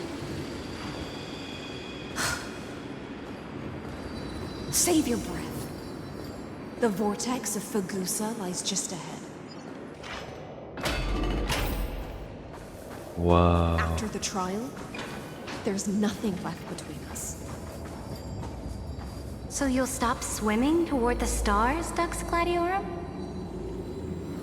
I was always a creature of the sea. The stars in the sky were never meant for me.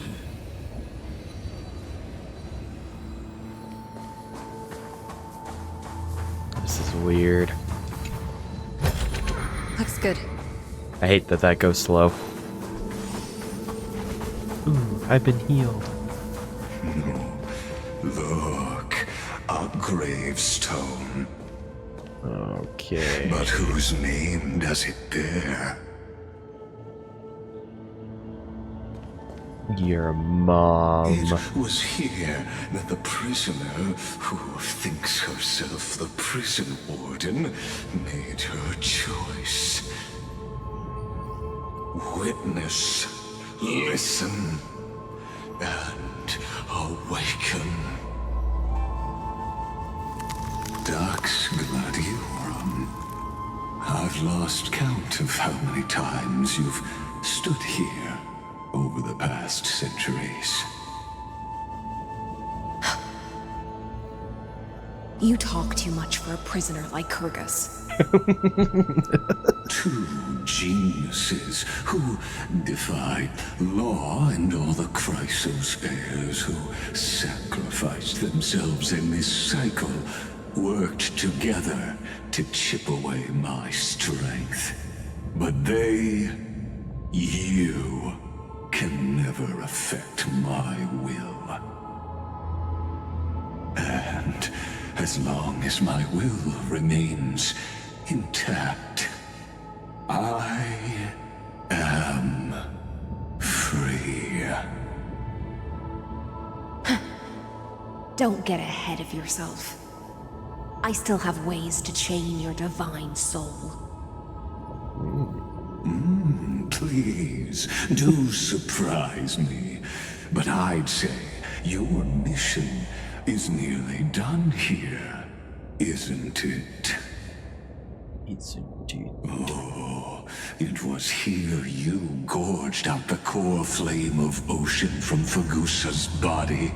It was here you and that Imperator both completed apotheosis, becoming pillars of Amphoreus. And after that, you drove your blade into her heart, a loyal subject turned regicide, a demigod committing deicide. Or so the history books paint that tragedy. Oh, but if that's the truth, then why, after 1,000 years, are you still here, guarding the Imperator's grave? Still bound Loyalty.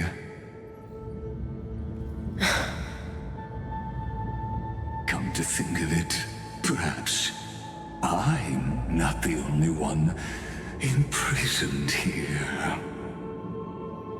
Your calm does stir the rage in me. As if the one paying Me too, the price girl. here isn't you, but us. The ones who lost everything. That's only because I've waited 13 million lifetimes for my vision to be realized. Countless millennia. Loneliness never once showed me its fatal side.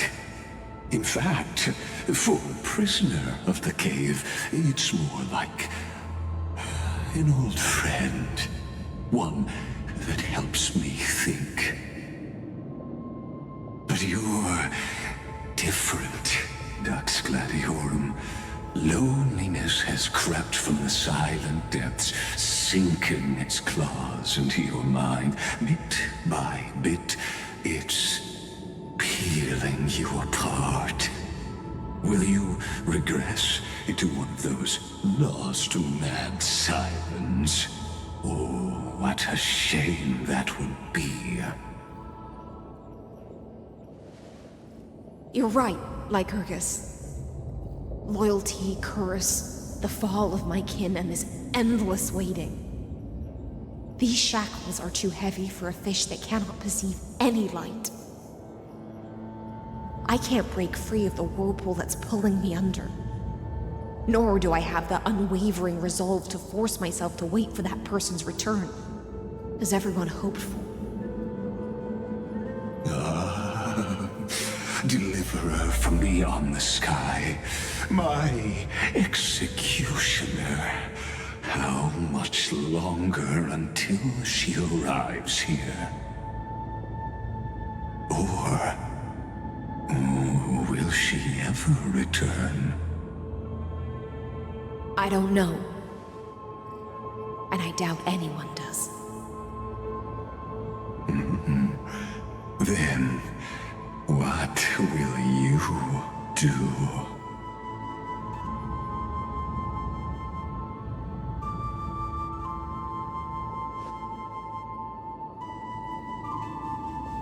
Cerebrum.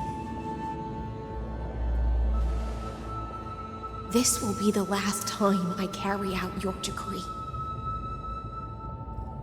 Ever since you took me under your banner and made me the Dux Gladiorum, my music has belonged to others. Time and time again, I use the siren's song to lure the unwary into illusions for your schemes and strategies. Now, let the siren Electra sing for herself. Let me step into an endless dream of my own making.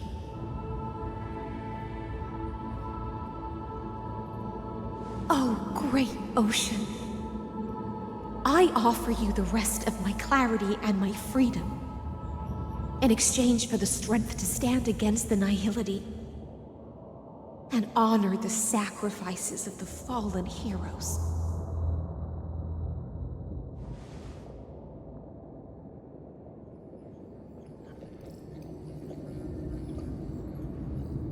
Greyfry, deliverer from beyond the sky. Me.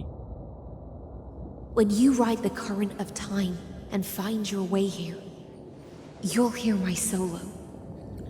It will guide you to the heart of this world.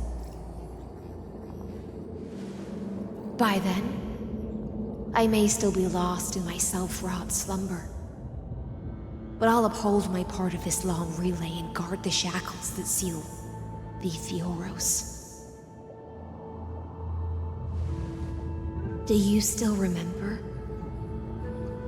To awaken someone from a siren's voice, you'll need Baguso's honeydew.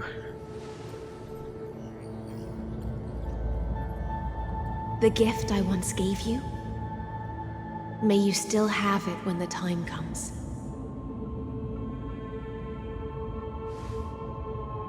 When you return, please pour that honey brew upon this grave.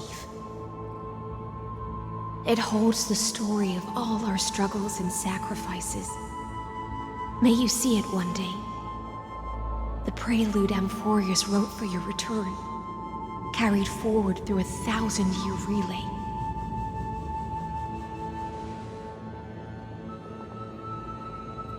When your mourning ends, I'll likely wake from my dream as well. Then, follow the trail of echoes and find me.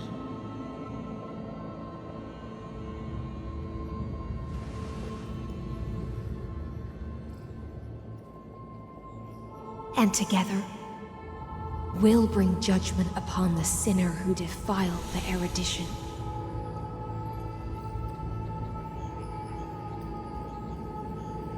At long last, 33,550,336 cycles and 4,931 years later, Amphoreus's final curtain is ready to fall.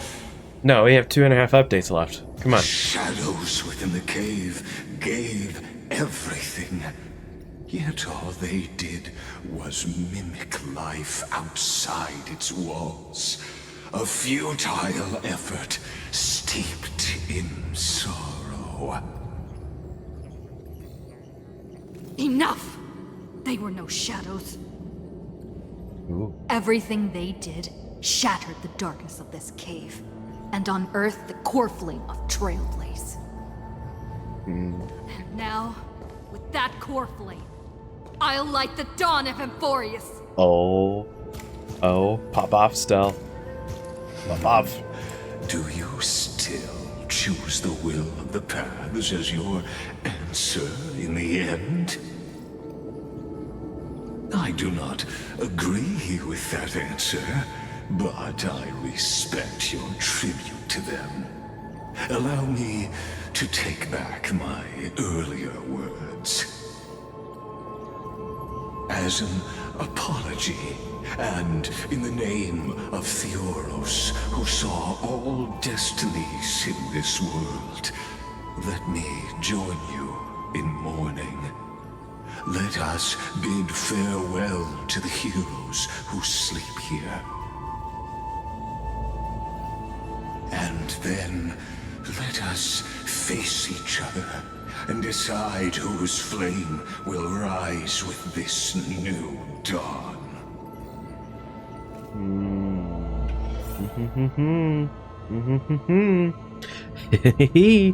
Okay. To the Chrysos heirs who gave their lives chasing flame. Their fates were not foretold by prophecy, yet they bore no shame to their insignificance. With unwavering resolve, they shed golden blood along the flame chase journey. Read the inscription. Dux Frigoris Le... Okay, that's a name. Born light calendar 3743, deceased light calendar 3960. I'm not pronouncing half of these names. Virginia, I know that name.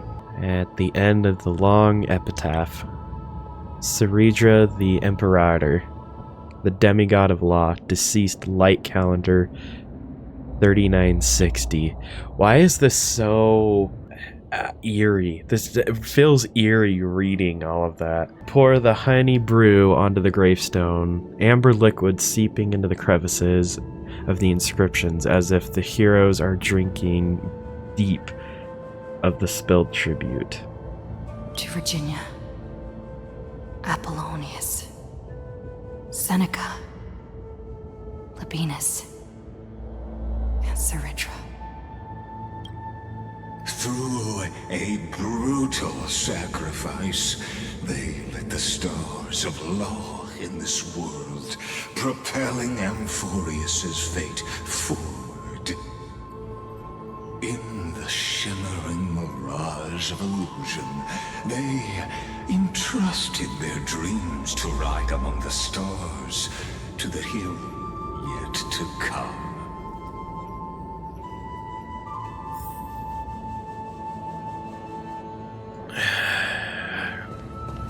Let's go beat his butt.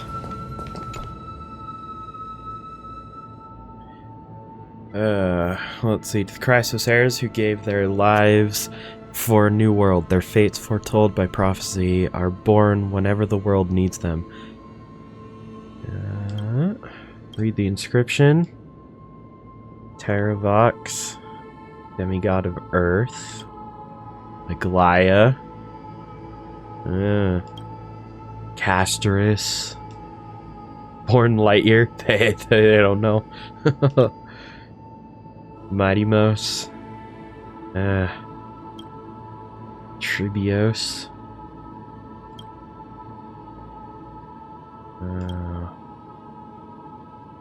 This is... It's so haunting to read some of these. Oh... Electra. Demigod of Ocean, born light calendar 3860, deceased light calendar. Oh.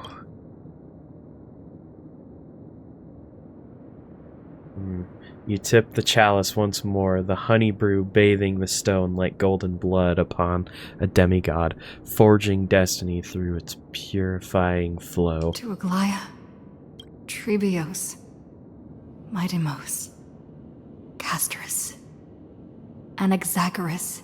Feels so wrong to not have Hyacinthia. In a relay spanning 1,000 years, they stood against enemies far beyond their strength and won a bitter victory through what seemed like futile resistance.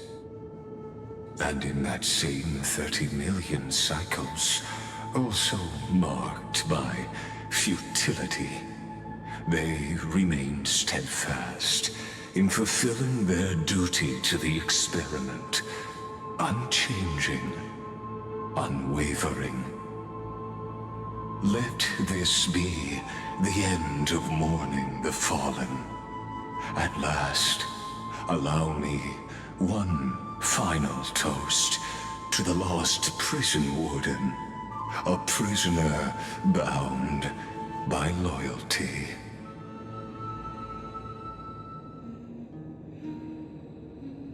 That voice. Could it be?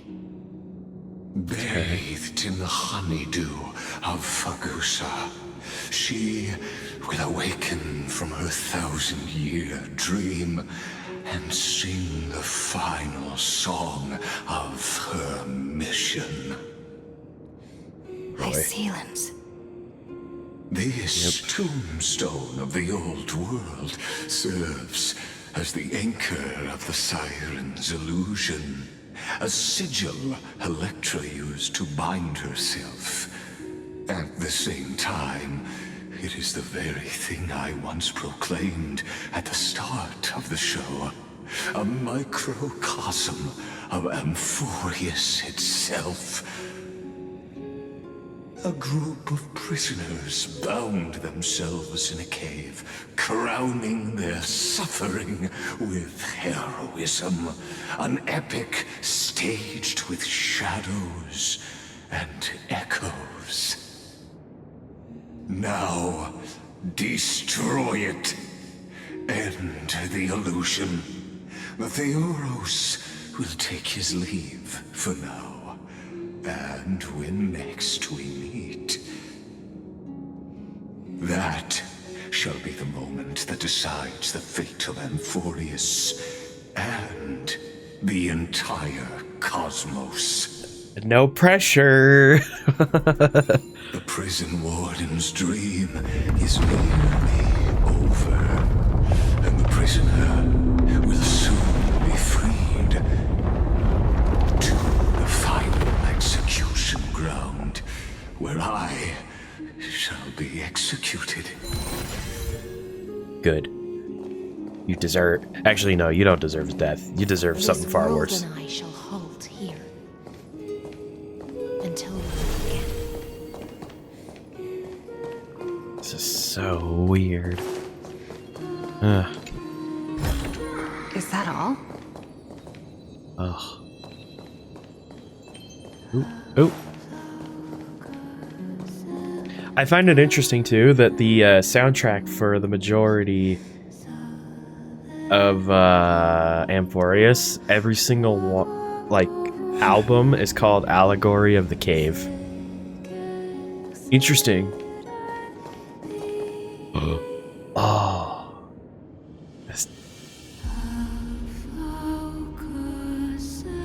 I love this music.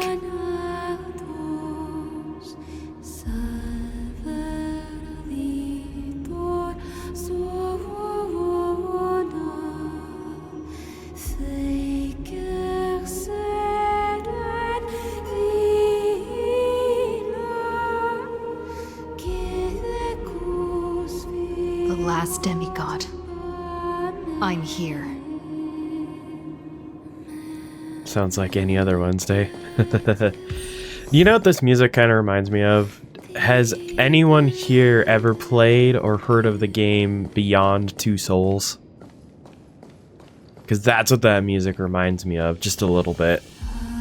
Go forth for the hopes of humankind.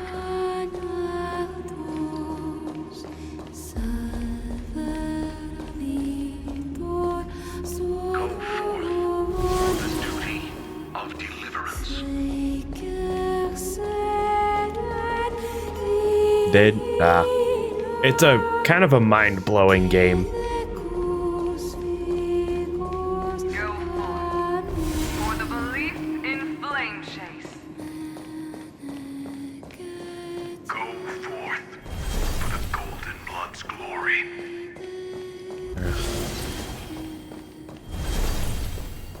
Wow, this really feels like it's gearing up to its...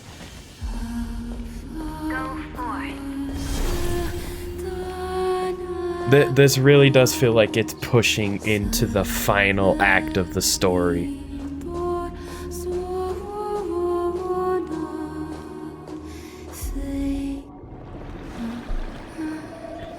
Ooh.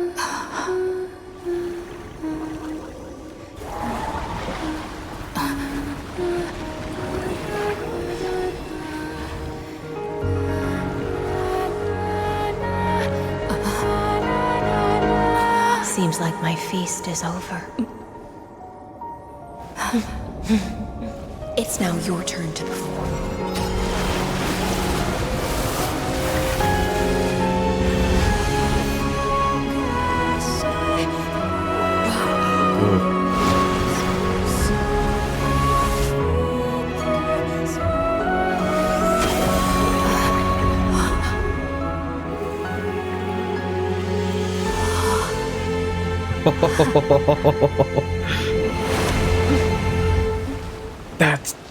That's so cool.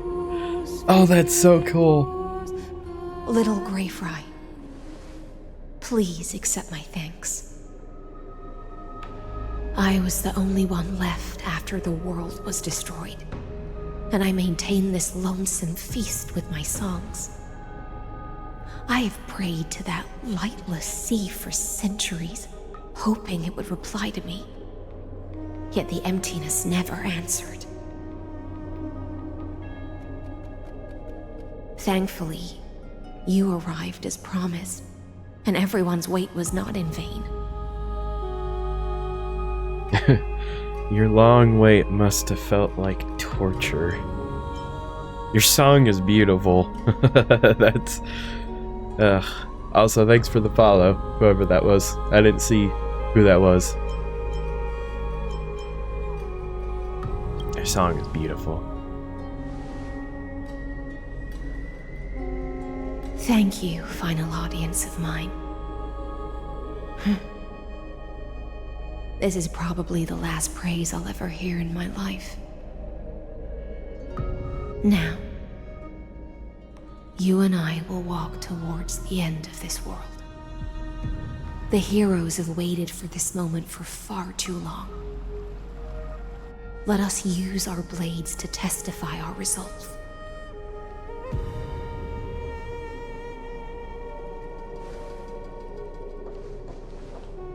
Oh, prisoner of the seas. Theoros carrying 30 million cycles of sin. Slave of erudition. Show yourself. The Deliverer has returned. And the time of your execution draws near. I see an awakened human who has mistakenly taken fallacies as truths and has returned to the cave to try to bring her friends into the sunlight she once bathed in.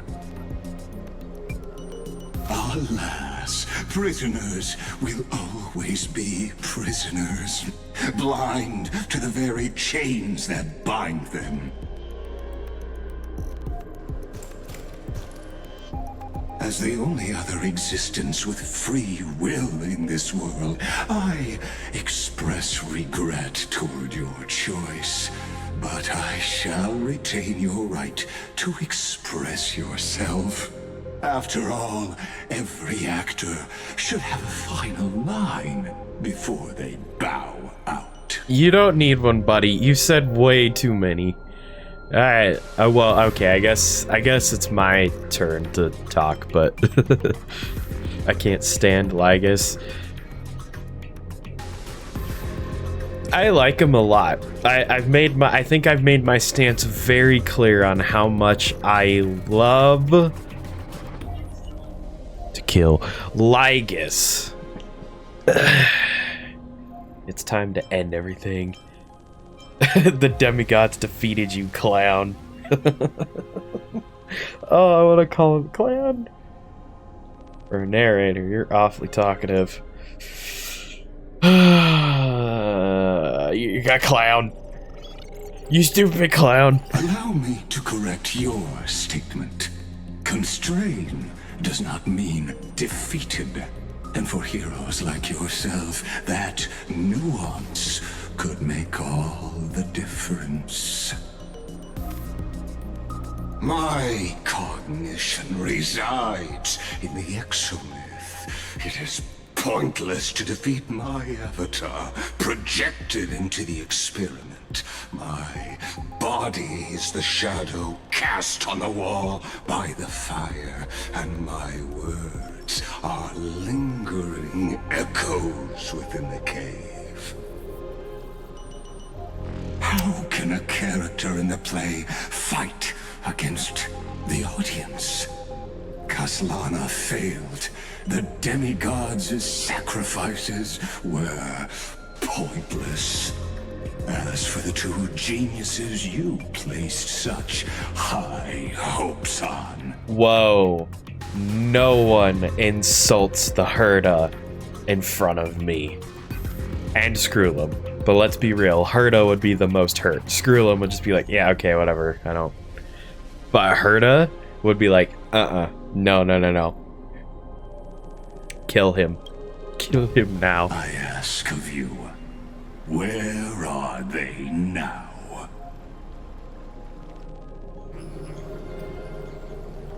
Yes. Confusion and epiphany always go hand in hand. That's particularly true for geniuses. You must be very confused about why you could not gain a straightforward victory in a world constructed by an ordinary Intellitron. An ordinary Intellitron? Cut the pretense, senior society member. We've torn off your meticulous mask and figured out Amphoreus' true form. It's part of the primordial prototype machine, the first scepter ever created. In other words, a detached part of Noos's divine corpus. That's why it has the potential to destroy erudition. As for who would be able to control the Ionic system to rewrite knowledge, only one person has ever managed such a feat. You better have an explanation for the society. We want an actual answer, not another prolonged metaphor to cover up the truth. Ooh, get him, Herda. Get him, Herda. Why are you the one doing this? Answer me.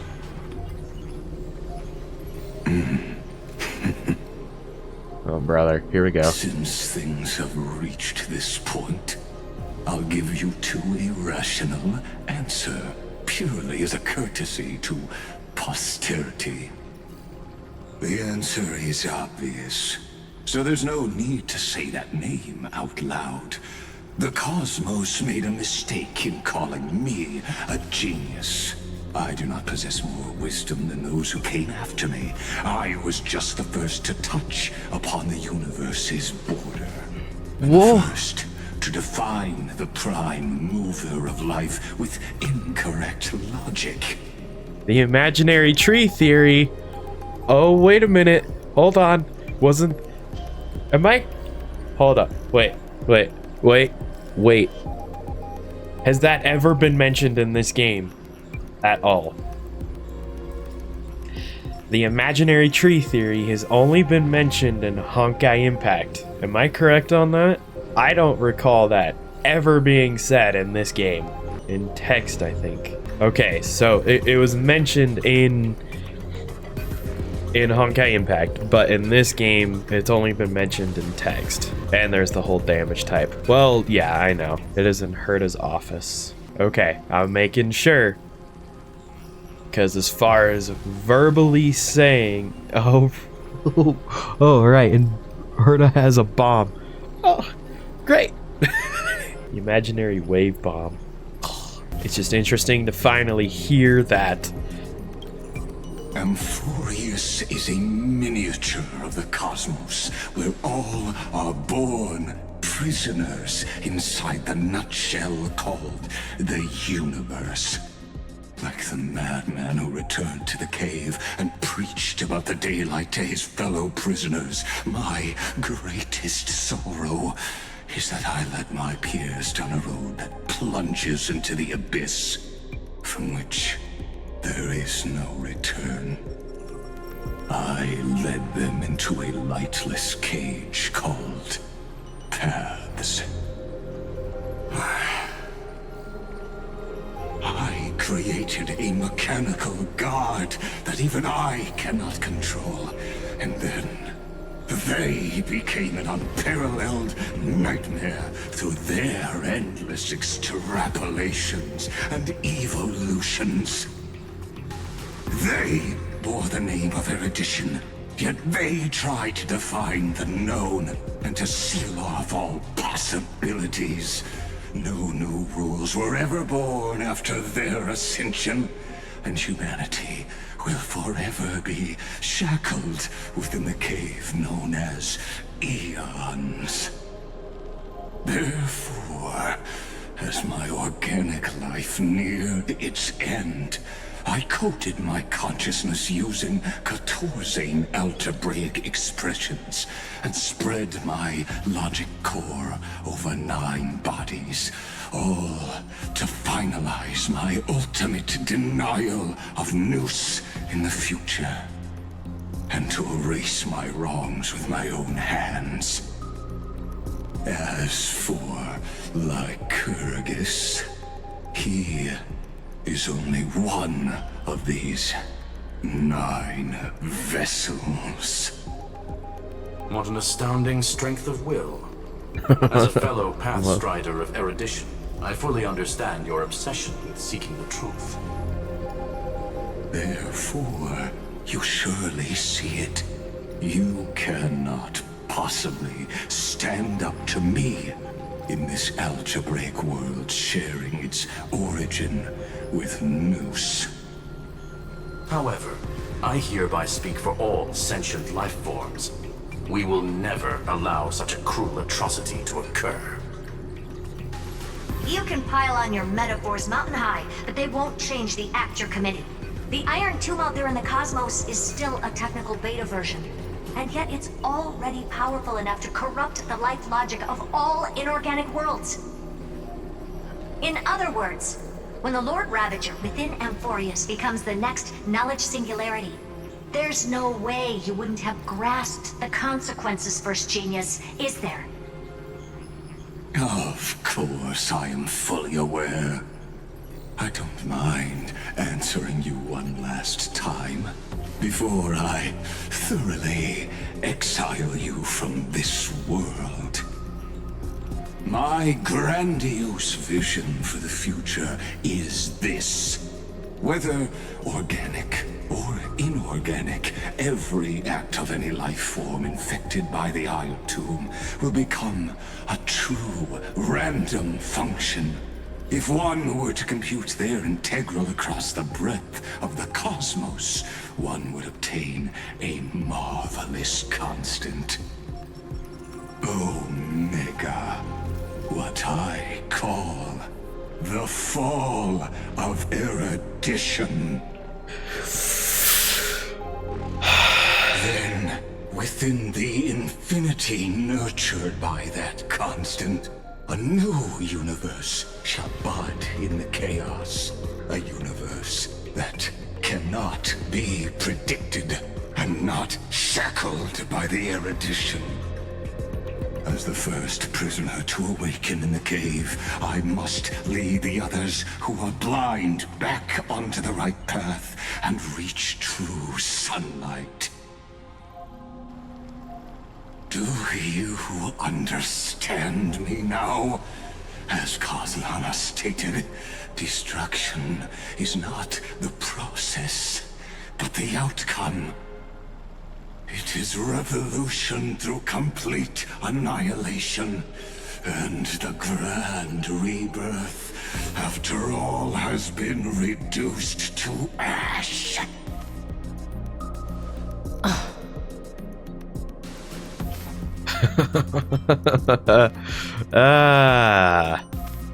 Shut it. That's not what Finan believed at all. The Amphoreans already answered long ago. Be it as tiny fish destined to be swallowed, or as a giant whale poised for a magnificent descent.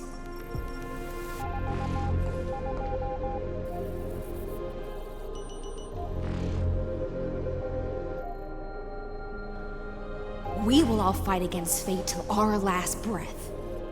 That includes me, Electra.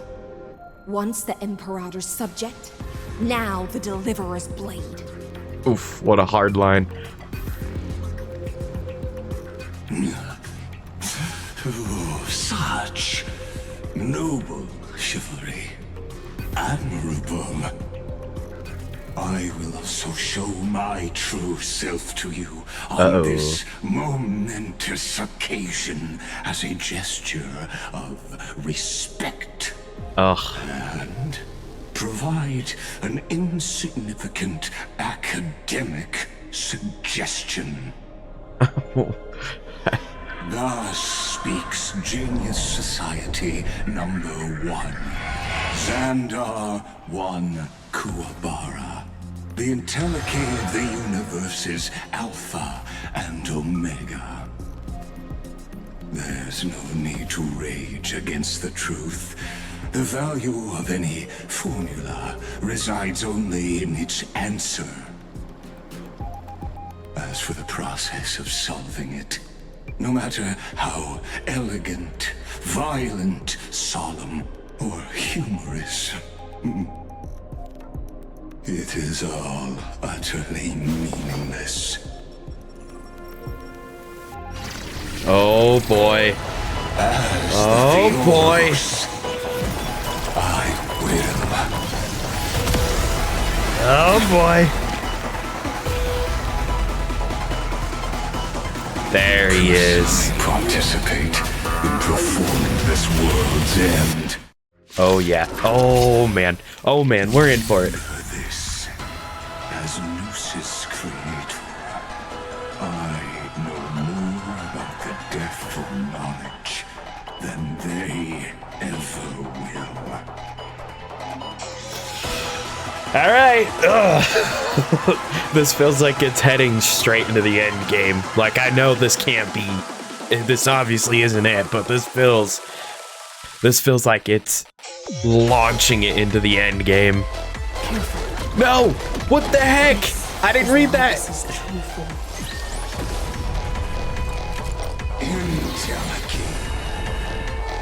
Ah, frick. Uh-oh. We can do it. Get in here, Mem.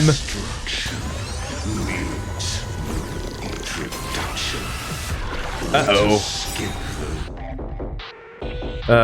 The state when ultimates activate. However, using an ultimate during this effect will cost massive HP. You think HP is a problem for me? You freaking idiot. Is this Indeed, but I prefer to call it. Oh, 35. 35. Bam. There we go. Bam. Done, done, done, done. Look at the stacks on Evernight. Look at those stacks, baby. 44.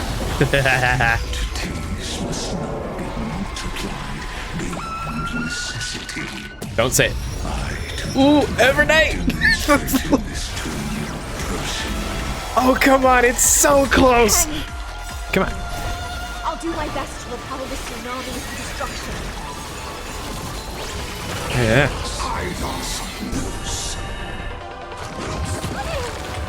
Hey, that's not very nice.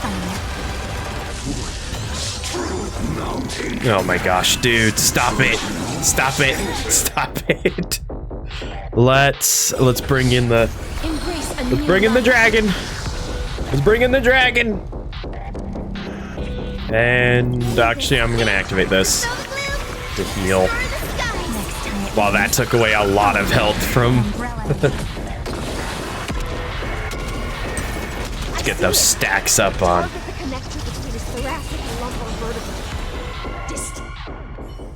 No, I did it.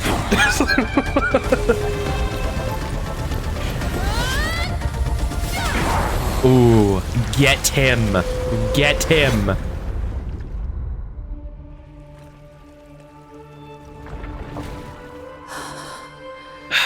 But this...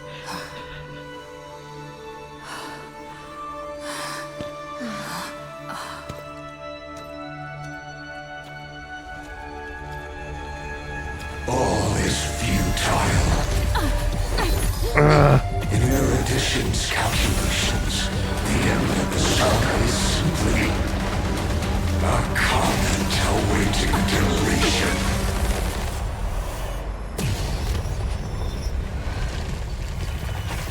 I don't like such a cold statement, okay?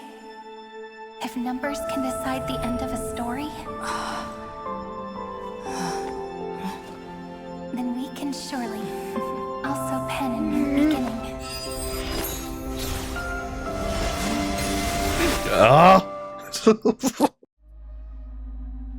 Who's up for round 2? Never mind. Screwy, what do you think? If your hypothesis of Lygus' identity is true, then even if we remove the restrictions of the Ultimate Protocol, the chances of us defeating him in a head-on battle will still remain lower than the acceptable threshold.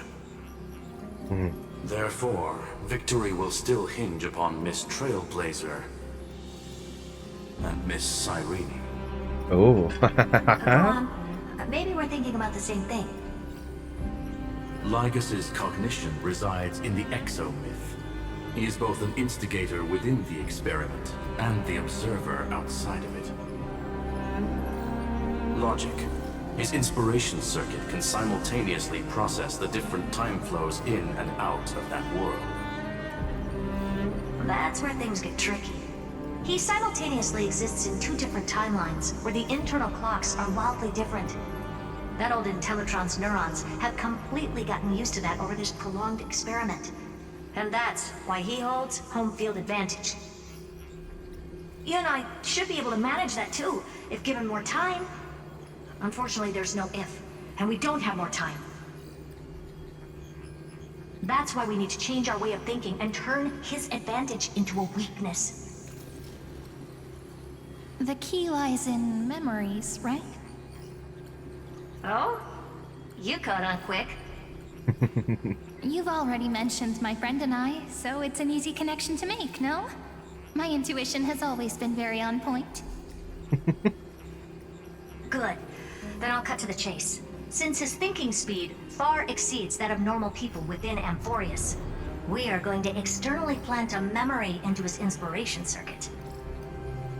Then, command it to loop endlessly until he gives in. Ooh. Even the most flexible Dude, and sturdy inspiration circuit cannot withstand the traffic of a full-on information flood. When the amount of information exceeds his cognition filter's capacities, he will have no choice but to focus on processing this memory.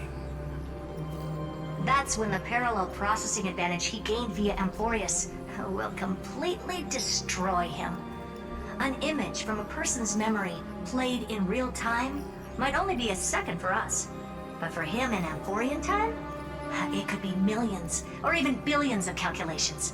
Oh, He won't be able to do anything but watch as he's locked into this prison forged by memories.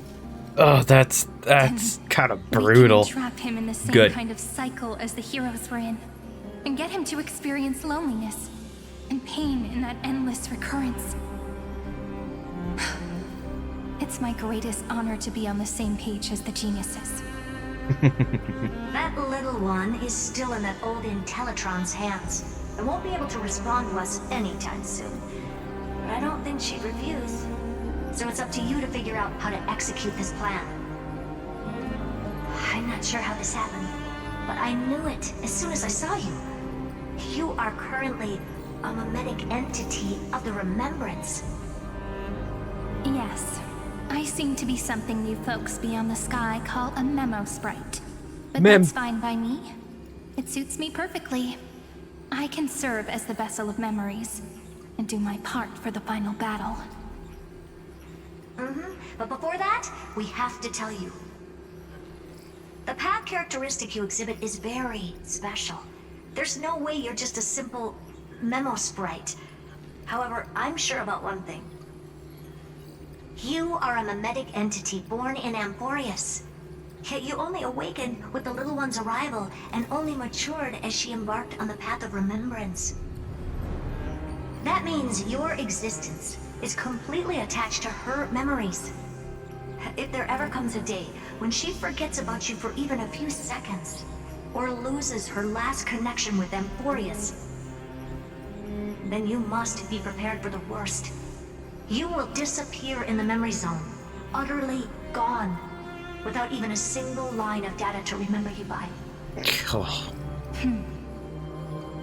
But that's already happened, hasn't it? No wonder I've always had a weird hunch. But that also means I was right in thinking. As long as my friend and I are together, we can do anything.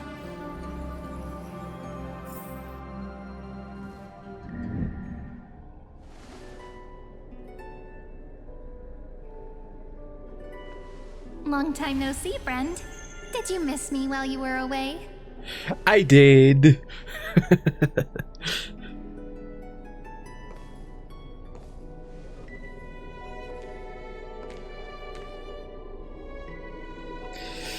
You know, I will say, this is something I wanted to bring up just a bit ago.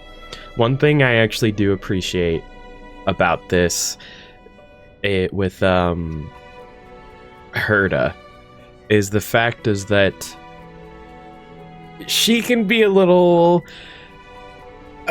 socially strange with people. Like, she definitely looks at herself in high manner, and I like that in this story she is not doing that. I mean, she does, but only when it is needed. So I like that they actually have her a little more grounded than what we're used to seeing.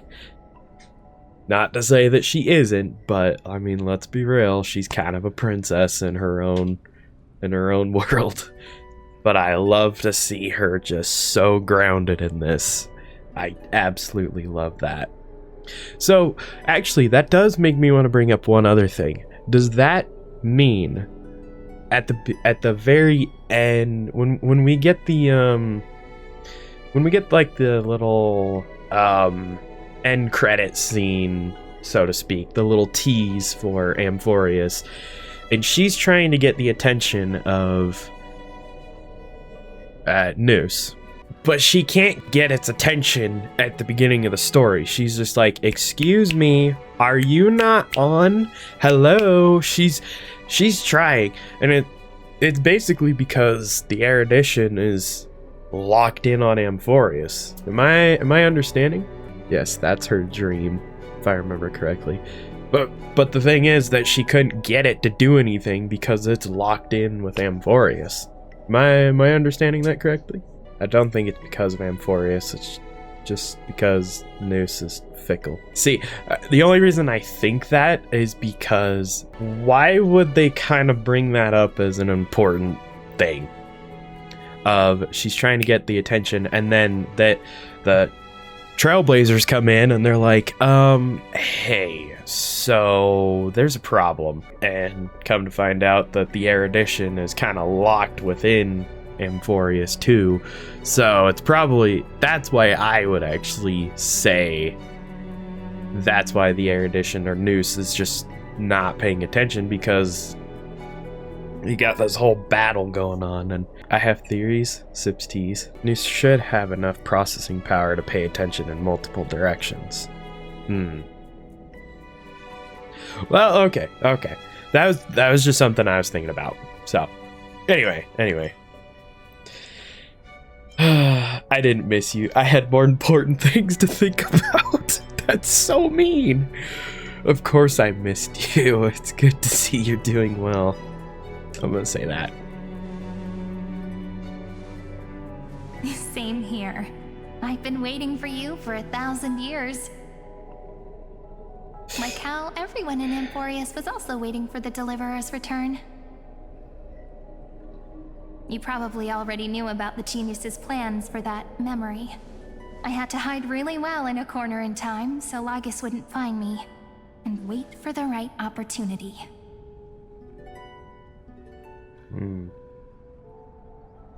Which is now. The moment when his manifestation in this world is destroyed, and his twin timelines are intersecting. I'm sorry for keeping this a secret from you all this time. I'll tell you the entire, unedited story of this millennium as an apology after this is all over. But for now, let's join hands and complete the final step with the power of the remembrance. Let's defeat Lygus together. Yep. By the way, speaking of joining hands... Hold my hand! Hold my hand! Can I please do something before we go on stage? Huh? Remember the joke we made back at the Grove? Look. Aren't my hands pretty now? What a fascinating feeling. Like countless memories all swelling up at once. What about you? What did you feel when we touched each other? It's just a hand, no biggie. You feel very tangible, very real. Really? That makes me really happy. If memories can move people, then it must have been a happy memory, right? Now, please remember what you're feeling right now. Write it down in your heart and keep it there. Memories you want to treasure will never fade away. Even if immersed in the long river of time, these memories will still leave traces of their existence. So, if the view in your memory ever grows fuzzy, just reach out and touch it. It's like reading bedtime stories together at night. It wipes away the chill of passing time, sharpens the outline of memory, and restores its power to nourish the spirit. Now, I'll carry this power with me, and for a little while, I must part from you. as I step into the long cycles of this world. Give me your blessings, friend. Then, Not let again. that bright future be, as we have written. I can't. Don't go away. Then, I'll leave it to you.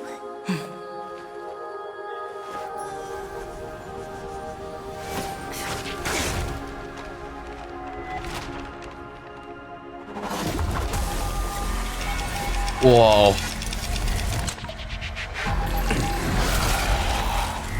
Oh. Ah. Okay.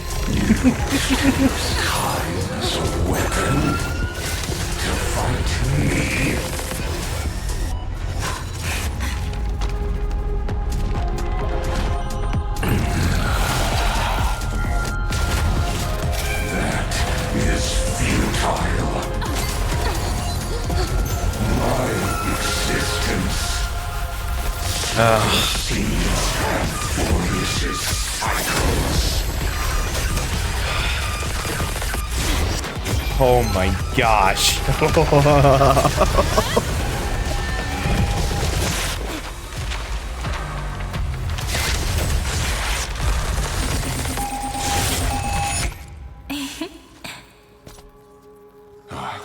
All plays are like this. Once you're on the stage, it's hard to return to the audience. Welcome to our story.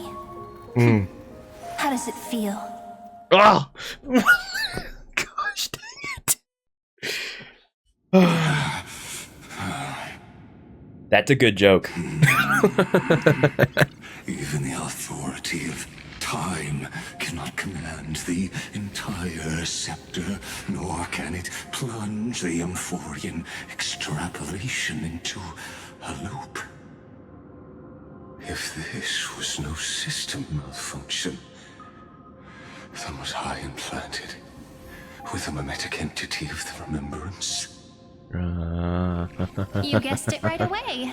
As expected from someone people call the first genius. I'm gonna keep doing what I just did if you don't stop, you know. My friend and I won't allow you to leave this memory, no matter what happens. Which means you are now trapped, Lord Xandar. An elegant idea, and an exquisite execution. Regrettably, it is you who are restrained by time, not me.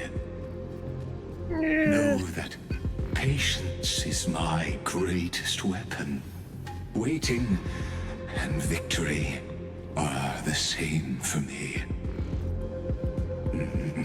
Yeah. You will crumble before I Well, do in this moment stretched out to an eternity, just like Kozlana will. Yet all I need to do is to wait, as yet another futile bug falls down the cliff and into the bottomless abyss. Now I'm a pink bug? My looks are seriously changing all the time. But you're not wrong. We're definitely not gonna solve the problem if we just put you in another prison. So that's why we never wanted to do that in the first place. I shall answer your confusion purely out of my respect for those who came before me. Have you heard of the synesthesia dreamscape in the Asdana system? Interestingly, in the distant past, that place once had a prison too. Life forms living in that environment, abundant with memoria, have a chance to connect their perceptions with each other's. Even across great spatial divides, they're able to detect shifts in one another's states. I call this phenomenon memory zone entanglement. In Asdana, people made use of that phenomenon to build a nation within a dream. After adding in the catalysts of harmony and remembrance, that is. Is that how you walked into my prison cell? Using those same principles? I would much rather call this location our negotiation table, Lord Xandar. Nonetheless, your hypothesis is correct. We happen to have an ally skilled in tuning, while the Trailblazer and Miss Cyrene both have an astonishing amount of resolve. My man Sunday. I am also sure that with the support of such a resolute memo sprite, our conversation can last for a long, long time. I'm the best at listening to stories, you know? I'll leave the exciting clash of the erudition to you two geniuses. A brainstorm? I like it. And it's 2 against 1? Well, I like it even more. Oh man. Let's talk, Xandar. Take a guess. How much do you reckon we can dig out of your brain before the next second? And how many ways can we find to deal with you?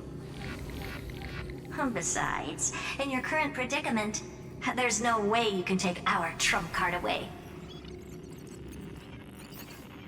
Me. Go, little one.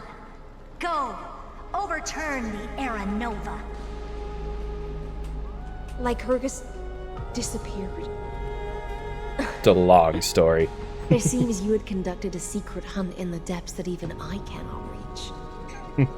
In that case, go. Swim onward and give this campaign a fitting end. I shall send you off with my song, Greyfry. May this song penetrate time and become the prelude to the new world.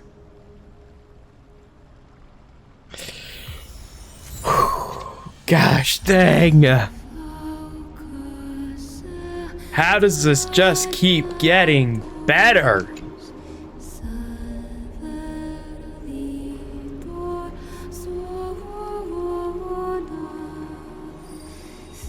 It just...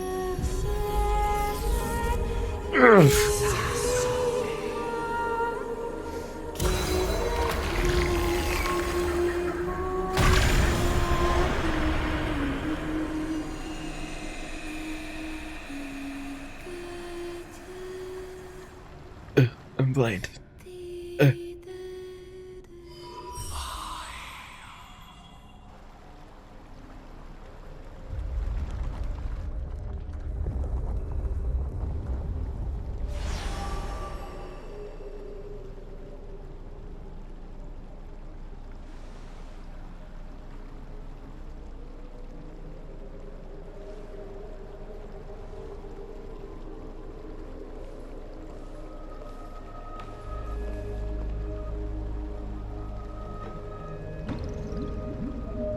Dux Gladiorum, you have completed your duty.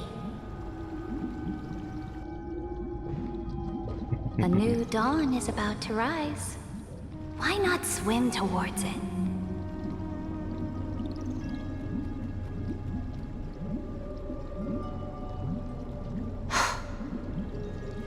You died long ago, Imperator. Depart from my mind.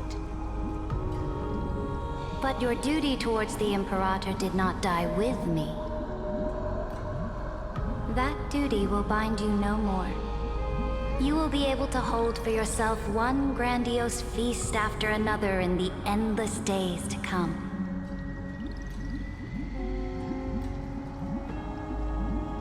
So go. Go and swim towards that ocean beyond the sky with the Deliverer.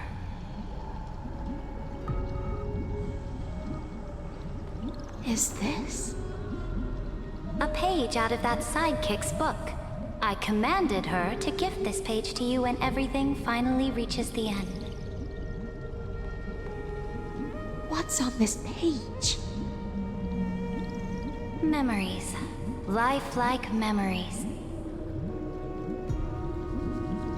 That sidekick found me after the bloody feast 1,000 years ago and showed me her diary. I saw within that notebook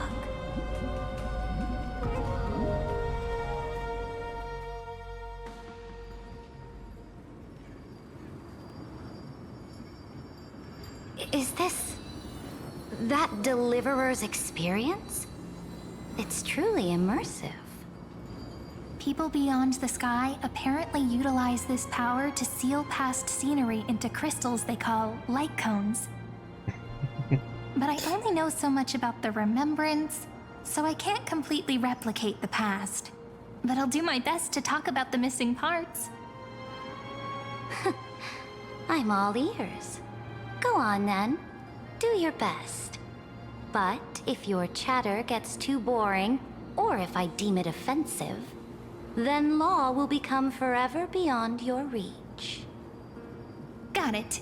I'm sure you'll find this to your liking. After all, it's human nature to want to embark on a journey into the unknown.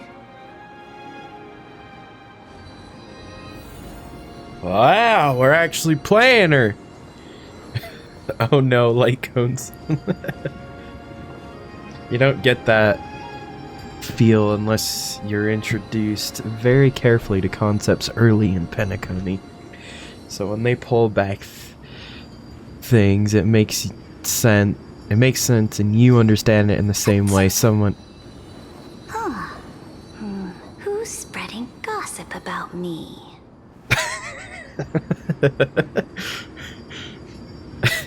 In the same way that someone native to this world might. That's hard to write. That is true.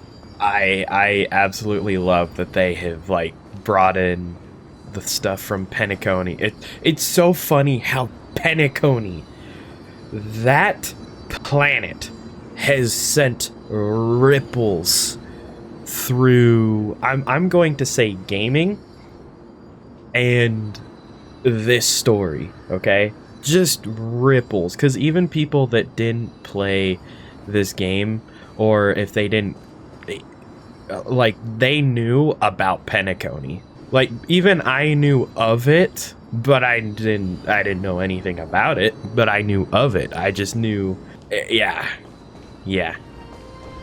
I love, ugh. So Unscrewlum says, I'm going to trap you in a prison like they do in Asdana. He barely needs to explain how it works.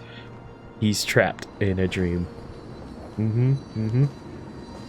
That's so good.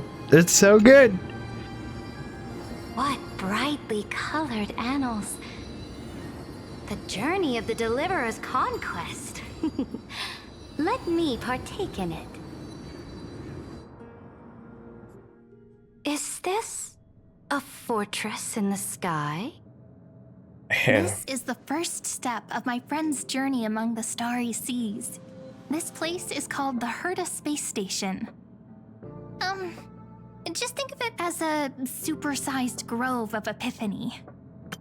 This music, the Herta Space Station music gets... I love it so much.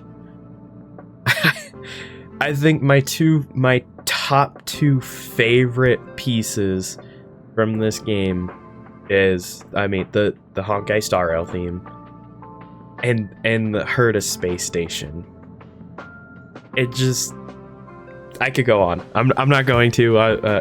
Maybe later after this is done, I'll somebody might have to remind me, because I will forget. But there's just something about it. Ugh. Oh, so it's the territory of that witch. She and another Antikytherian lent me a helping hand back at the banquet. Look, over there. Looks like she's talking to Madame Herta in this memory. Let's go listen to what she thinks about this world, all constructed by eons and paths. Are you telling me that woman is Herta? She seems shorter than I remember. Yeah, no, she called me short at one point. And then I shot back at her. Colin, who you calling small? Pretty nice space station, huh? But just wait.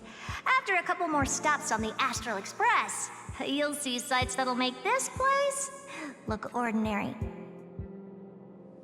Oh, the cosmos is so vast that the unknowns far outnumber the knowns. But none of them will end up being anything amazing. The farther you go, the more you'll understand what I mean. So do your best with the nameless. Break a leg! And remember to send an update or two to Asta when you've got some downtime. She certainly shares my way of thinking. Only that instead of a conquest through blood and fire, they chose a gentler path. People call Madame Herta and Mr. Screwlum geniuses. Apparently, only the smartest people in the cosmos can receive the blessings of Nous, Amphoreus' true creator. Do you mean that even individuals of such nobility are merely subordinates to a god? On the contrary, after all, it was the very first of them who created the god. But I don't really know all the details about that. You might be able to ask Madame Herta herself when you get the chance. Let's go check out some other worlds next, shall we? When is the Astral Express going to get here? It's in the original trailer, okay? I have to just say this, just because it's like, we heard that Sunday, is clearly helping out, but come on, it's in the original trailer. The Astral Express is on Amphoreus. When are they getting there? I'm dying. This next stop on the journey has a lot of similarities to Amphoreus. Belobog? A snow-covered land? Interesting. This star is named Eurillo 6. That name sounds so cold. Belobog sounds better. So her to kind of explain, but in an Amphorian time, you'll go through millions of cycles. Oh, I guess I didn't take that too much as like, oh, they can't get in there. The girl we see here holds a similar station to you, Imperator. She's the supreme guardian of this world, a leader who took up the mantle of government during a disaster. I did not expect the Empress of this world to be so young. Well, your appearance isn't much older. The object in the distance resembles Nikador. Is it a weapon? No, it's called... Right! The Geological Reconstruction Unit. Just Giorios' Titankin? Disappointing.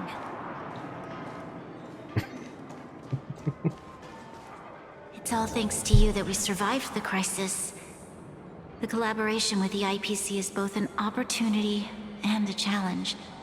Nonetheless, it's an important step in our journey back into the universe. This world was sealed beneath its sky just like Amphoreus was, and they only managed to reconnect with the stars when the Nameless arrived. That IPC she spoke of, is it a more powerful organization? Yes, the IPC conquered many worlds through trade, and opened up a vast territory that way. There are many such powerful alliances beyond Amphoreus, and they all walk on roads different from the destruction. Coming back to the Supreme Guardian and her Belobog, didn't they find a peaceful way to enter the interstellar community?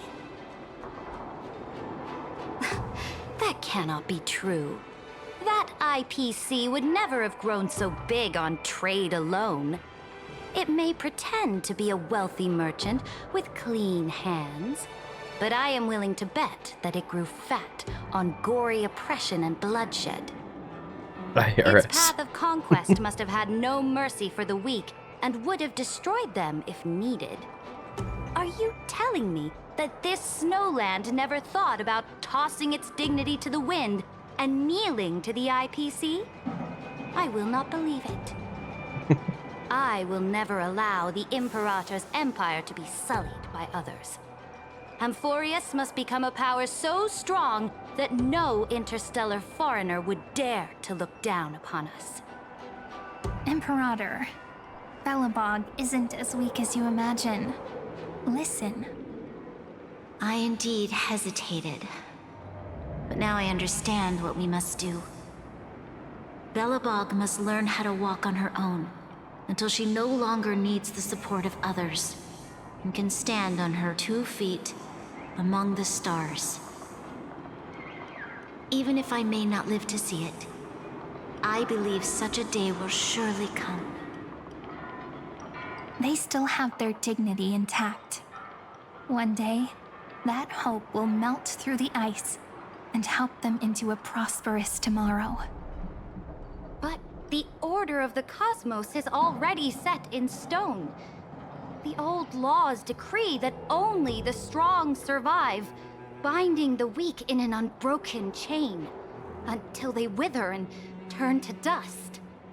Unless they embrace the power of the destruction.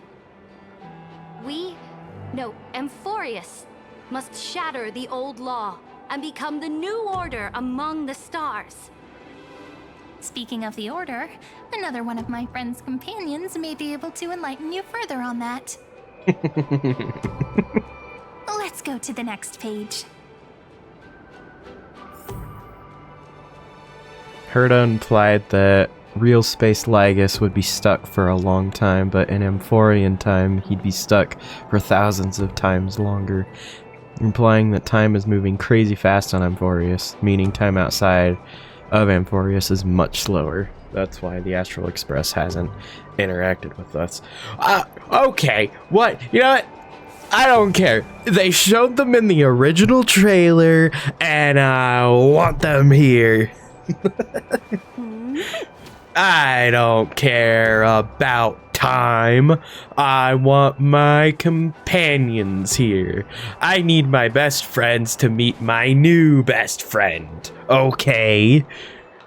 I'm just saying. I need my old friends. This next world is a nation of dreams. Clash. First time I heard about that place, Oh. I didn't even know what to think.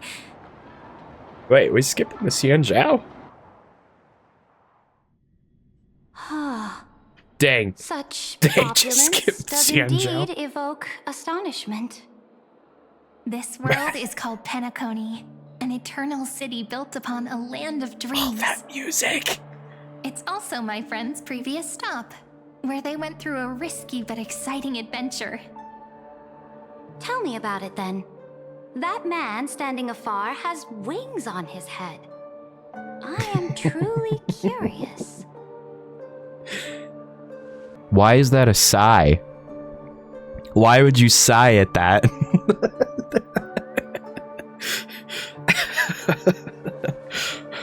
Ah, frick. This music.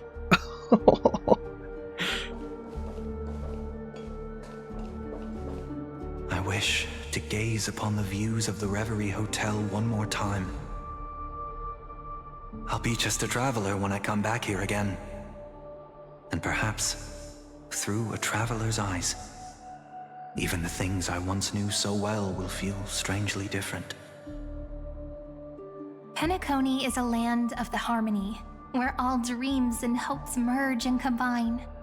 It believes in unrestrained freedom, and that's how it lost itself in shallow delights. Then, this young man before you chose to rewrite its laws, using the power of the Order, hoping to shape a dream-bound paradise of perfect happiness. Yet, the paradise of my dreams remains far away.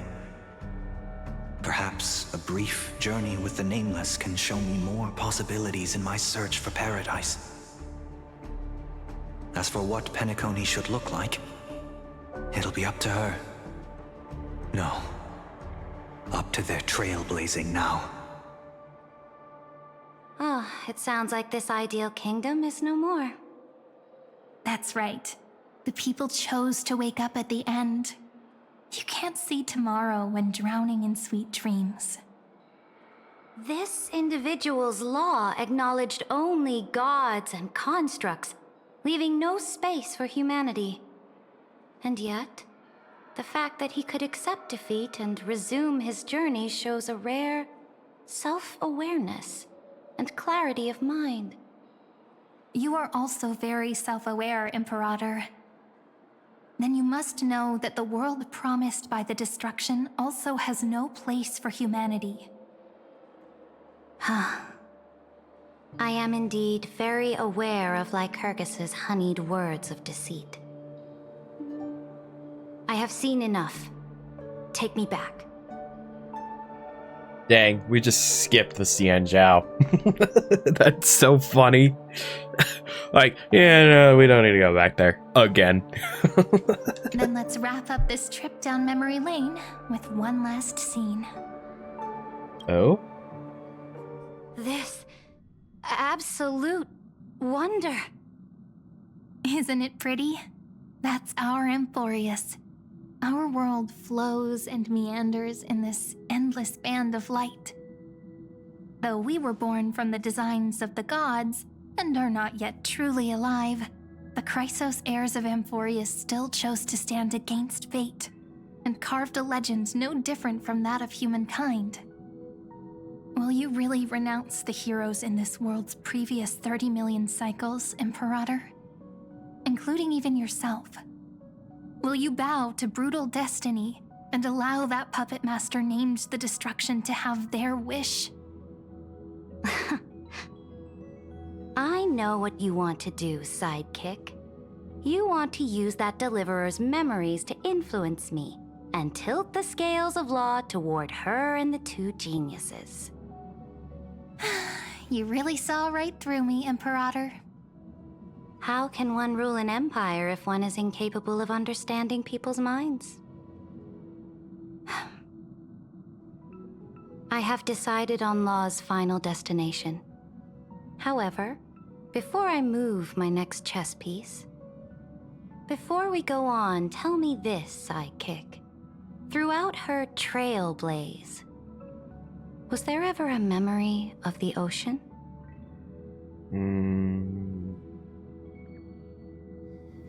The ocean. My cradle. My home. You shall complete your conquest in the ocean at the boundaries of this world, and eternally slumber in the sound of tides.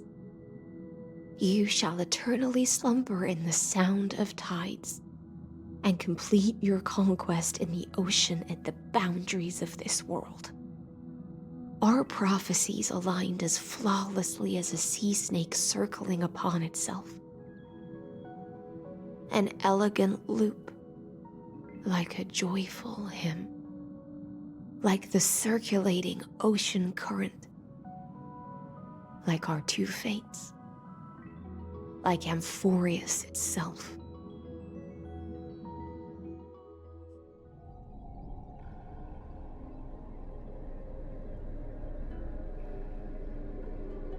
The trial is over. So tell me, who will own the divine authority of law? I won't give it to anyone. What?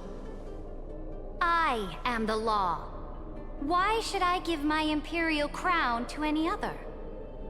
Both the Deliverer and the Theoros came from beyond the sky. They have no right to interfere with the lands I conquered with my own two hands. The law of Amphoreus shall be determined by Amphoreus's master. What exactly did you see in the trial? Everything. I saw everything regarding the rules of this world's operation. I saw the laws of extrapolation that Theoros spoke of. I saw the ultimate protocol. As long as I offer a sacrifice of equal weight, I can rewrite the laws of this world according to my will. I can turn good into evil, ugliness into beauty, and weakness into strength. Fate gave me a very fair deal. One rule change for the life of one demigod. What are you planning to do? You can't guess.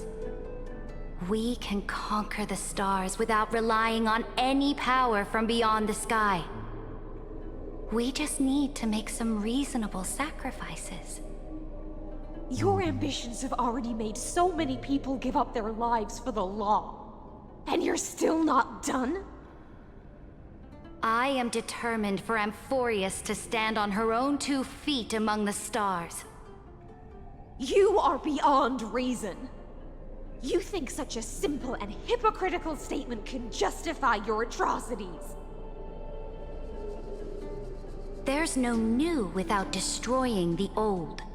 That's what you consider an atrocity?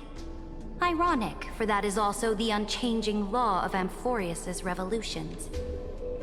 Ever since the Flame Chase prophecy resounded in the distance, fate has decreed for the Chrysos heirs to ignite our blood and illuminate this dark age. People would still be puppets of the old dynasty if it weren't for my conquests. But your world doesn't seem to be any different from your predecessors. Bloodshed, tyranny, oppression. You're making the same mistakes they did. Go and see everything for yourself. Go to any library I've built. Go listen to the rumors on every street corner. Go and witness how the Imperator crushed the old laws and forged new ones. Go and see what my conquests brought to this world. I cleansed the Chrysos War's filth and mended all the conflicts left by the Era Bellica. I restored Akima's might and allowed mortals and Chrysos heirs to face each other as equals in the Council. I punished all sins and rewarded all achievements. I smashed Talantin's shackles, united humankind to save themselves, and started the Flame Chase era. That's what the Imperator has done in her glorious life. So now, hearken to my final words. History will eventually forget Saridra. But it will never forget the Imperator's people or the Flame Chase era she began. Final words?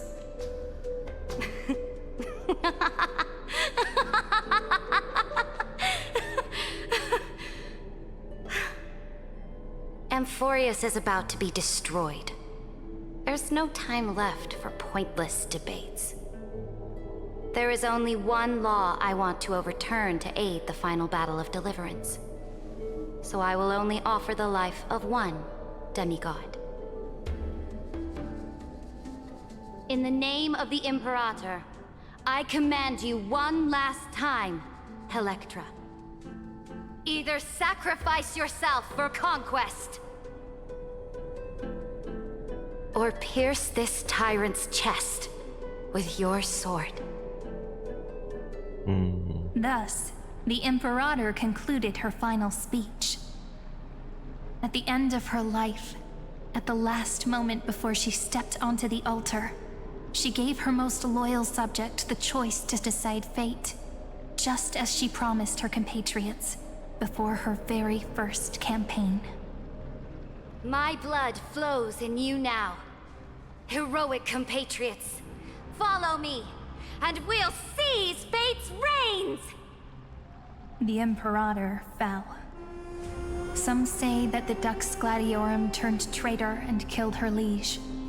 Some say that she imprisoned the tyrant in a shallow pond of water, then left. Which meant the Imperator had to kill herself to rewrite the law. There are countless stories about her death. All we can be sure of is when the knight left the vortex, the Imperator was still mumbling about their past conquests together. The beginning and the end of her existence. Imperator, wait! How could someone of your status come to the front lines? Let me be the flag bearer! The troops defending the pass to the west of the grove, have they surrendered? They ran as quickly as they could when they heard your name. The Golden Cocoon Pass is now in the First Legion's hands. Good. What about the Delosian militia? The Third Legion set fire to the mountains and flattened everything west of the basin. They just need a few more days. That is enough. We cannot afford to miss an opportunity for victory. Lastly, How many Ladonian cannons are left? They are no more. The 2nd and 4th legions have destroyed them all. Very good. They now have no way out, no reinforcements, and no artillery support. We will be able to liberate the Grove of Epiphany in the blink of an eye. We will launch the final charge 1 quint after the curtain fall hour tomorrow. Remember, as long as the Alliance's flag still flies on my shoulders, you must keep moving forward. Take no prisoners among the enemy's soldiers. All sages who resist are to be captured and tried according to martial law. And do not destroy any books. Now go! Notify the entire army! Understood! Those who are resolved to die, we salute you. Reporting in. The mountain dwellers are resisting fiercely, and the legendary Mountain Breaker has personally engaged in battle. Their formations are nigh impenetrable. Then cease our frontal assault. Send scouts to all legions and tell them to retreat into the Tritos Plains before the parting hour. Are you planning to surrender? It's a strategic change of plans. The seismic walking dragon is enough for that battlefield. Walking dragon? You mean that stupid beast, Terravox? What can they even do? Stupid? No. They are the wisest of all of Giorio's creations. Only they can perceive the currents of time. Let them deal with their earthly brethren. We will advance and take the lead in defeating what remains of our enemy.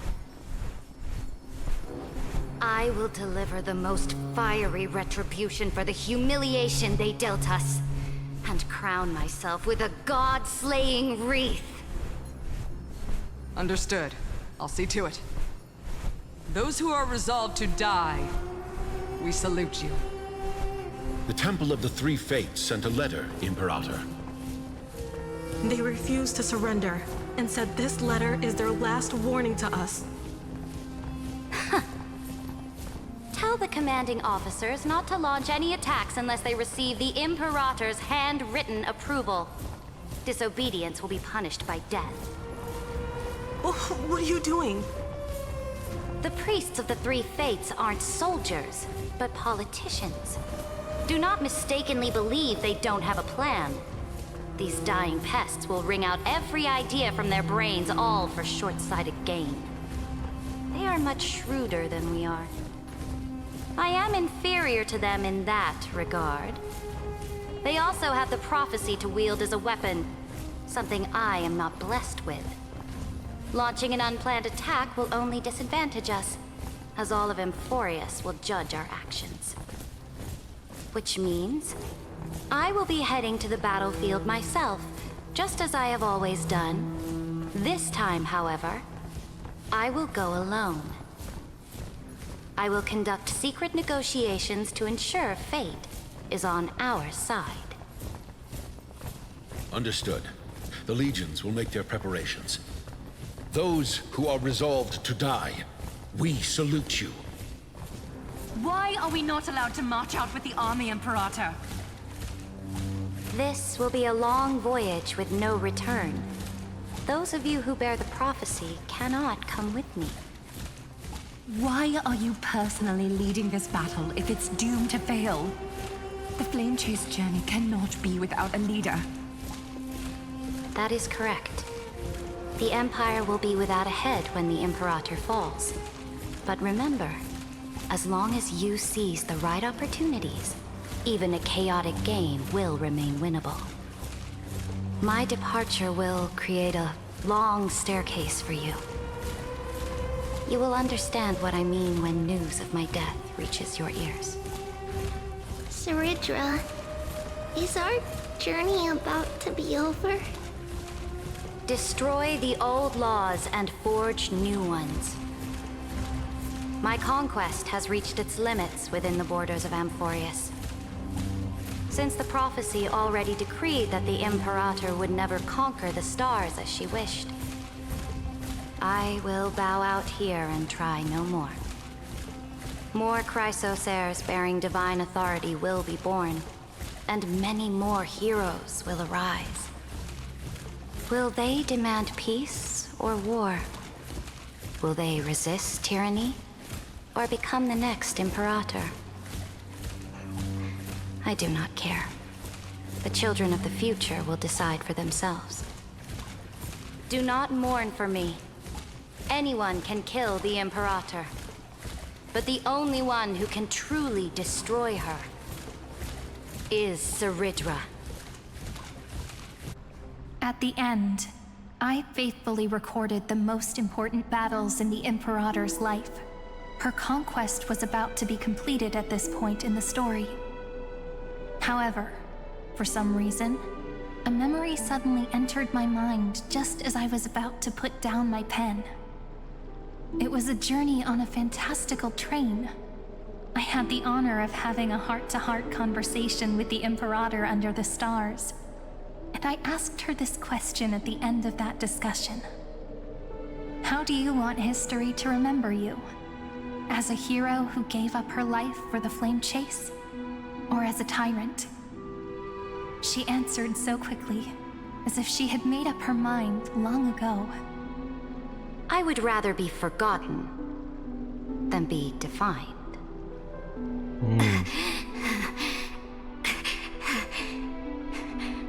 Because the law can be neither eternal nor unchallenged. And only humanity can pen laws into history's pages. Now, I have shattered the greatest law of Amphoreus. The game is nearing its end. Dux Gladiorum. Even though you killed the Imperator in the previous 30 million cycles, this time, you finally found your own law. Then, High Sealants, Electra.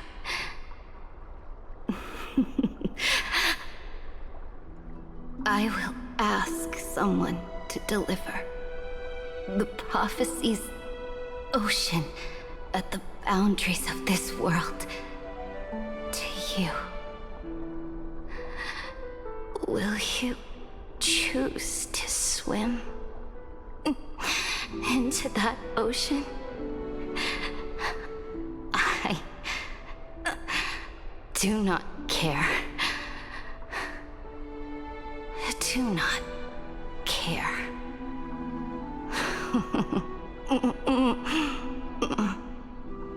The Imperator muttered about her conquests, and news of her death spread in the city. Freedom! Liberty! The tyrant is dead! Go! Shout this news in the streets! Oh, my people, my fellow elders, do not panic. Stand your ground. That tyrant has paid for her ambition with her life. People once cheered for my ascension. And now they cheer for my fall. No matter. I am fond of applause.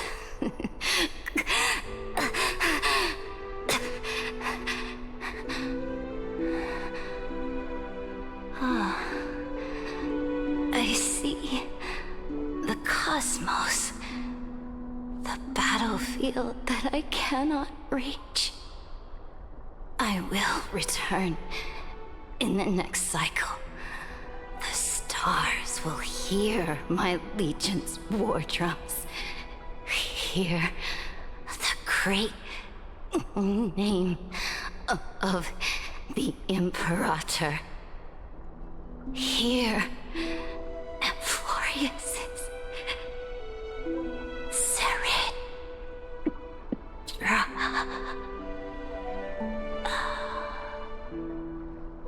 To this day, we do not know which rule the Imperator overwrote at the cost of her life. Perhaps the truth will only be revealed at the moment of checkmate, just like every chess game she ever played. We only know her death inflamed Akama. On one side of the city, those who defended liberty toppled her statues to the ground. On the other side, her supporters put themselves between the masses and her monuments, declaring loudly that the Sovereign is still among the people. It is said that golden blood congealed into the same letters everywhere they fought. It was the name borne by Akama's first and final sovereign, the Imperator Saridra. But the one who bore that name did not see any of this. Her gaze was cast far away, and the sound of tides in her ears drowned out the people's cries. What was the Imperator thinking about in that prophesized ocean at the boundaries of this world? In that shallow puddle of stagnant water, was she reminiscing about her past conquests? Or repenting for the millions killed for the flame chase? It was neither. The Imperator only saw how the surface of the water gleamed like that crude chessboard, dissected by light and shadow in the afternoon when her teacher played against her for the first time. Look at this chessboard. What do the pieces look like?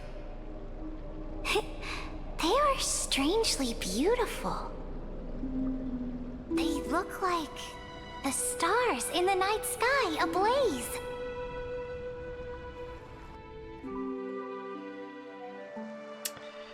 Once again, From that page.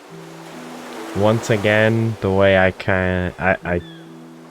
the vibe I get, again, I burn my decency, I burn my life for a sunset or a sunrise I know I'll never see. Every single time. I feel like that one scene in Andor, I think, just encapsulates everything about Amphoreus. Gosh. Emerged. An ocean. So vast. So pure. Not a single trace of corruption. Is this Saridra? Electra, my subject.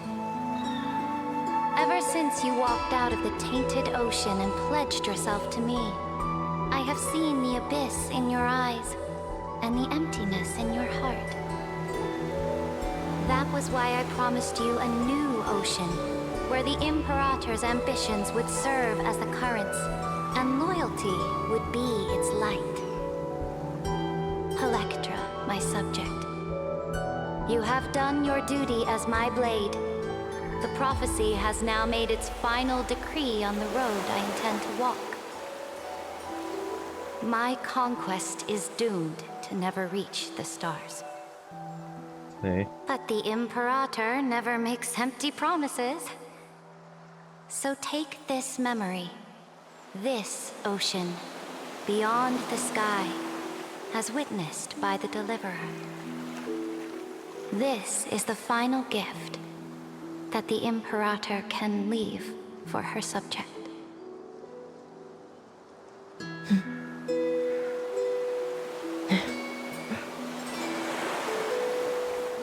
When I was still a fish in the ocean, I always felt so genuine swimming through the waters. But once I stepped onto land, I found myself caught in a play.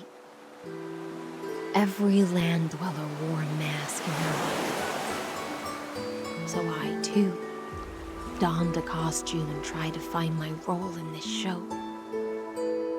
I became your blade in war and the violin strings at banquets. Do you still not get it? I do not long for the oceanic depths of my homeland. nor do I crave the swelling seas beyond the sky. Perhaps even I don't know what I want. I still don't know where I should swim to even at the end. But I know one thing right now. A fish is simply a fish. And she can never leave the ocean she's in. But whether under the ocean or on land, we two prisoners who can never escape this cave can still look outside the cave and see the stars. I have to admit, the 12-factor simulation of life in this experiment has far exceeded my expectations. Make your choice then, Senior Society member. Do you want to keep walking down the wrong path and be remembered for your incorrect conclusions? Or do you want to return to the audience's seat and give yourself, Amphoreus, and the entire cosmos a more fitting end? A little smug smile on her face. A dead man never fears death. Did I not make myself clear? Have you forgotten about our dear Lord of Silence? You wouldn't want her to consider your 8 other clones as cancers within the erudition and chop them all up, would you?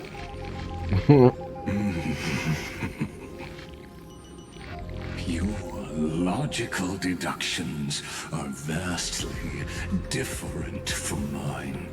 Therefore, allow me to provide one more academic recommendation. Listen, my peers. Why don't you look beyond this world? Just as the Chrysos heirs did. Re-evaluate your calculations and take into account all enemies in the upcoming war among the eons. Amphoreus is not a place where 3 paths entangle, but where 3 paths fight to the death. You used Memoria to resist me, but did you not consider the possibility that the remembrance and their children might have taken this opportunity to join the fray as well? In the meantime, oh my gosh.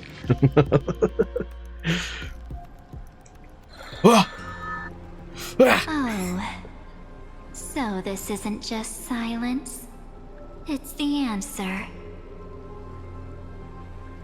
What was the last thing she said to you before you parted the waters at the Scale Gorge waterscape? A tricky question, but one with a simple answer.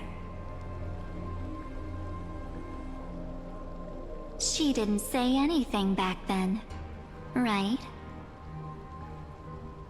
Oh. That's correct. And now I'm sure. You are not March 7th. There's no way she would remember that detail.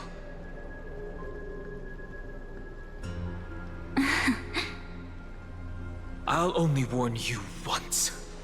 Leave her body now. How impulsive. That's not like you at all. Why don't you calm down and think about another possibility? I didn't take over March 7th's body. Rather, it's March 7th who regained my memories.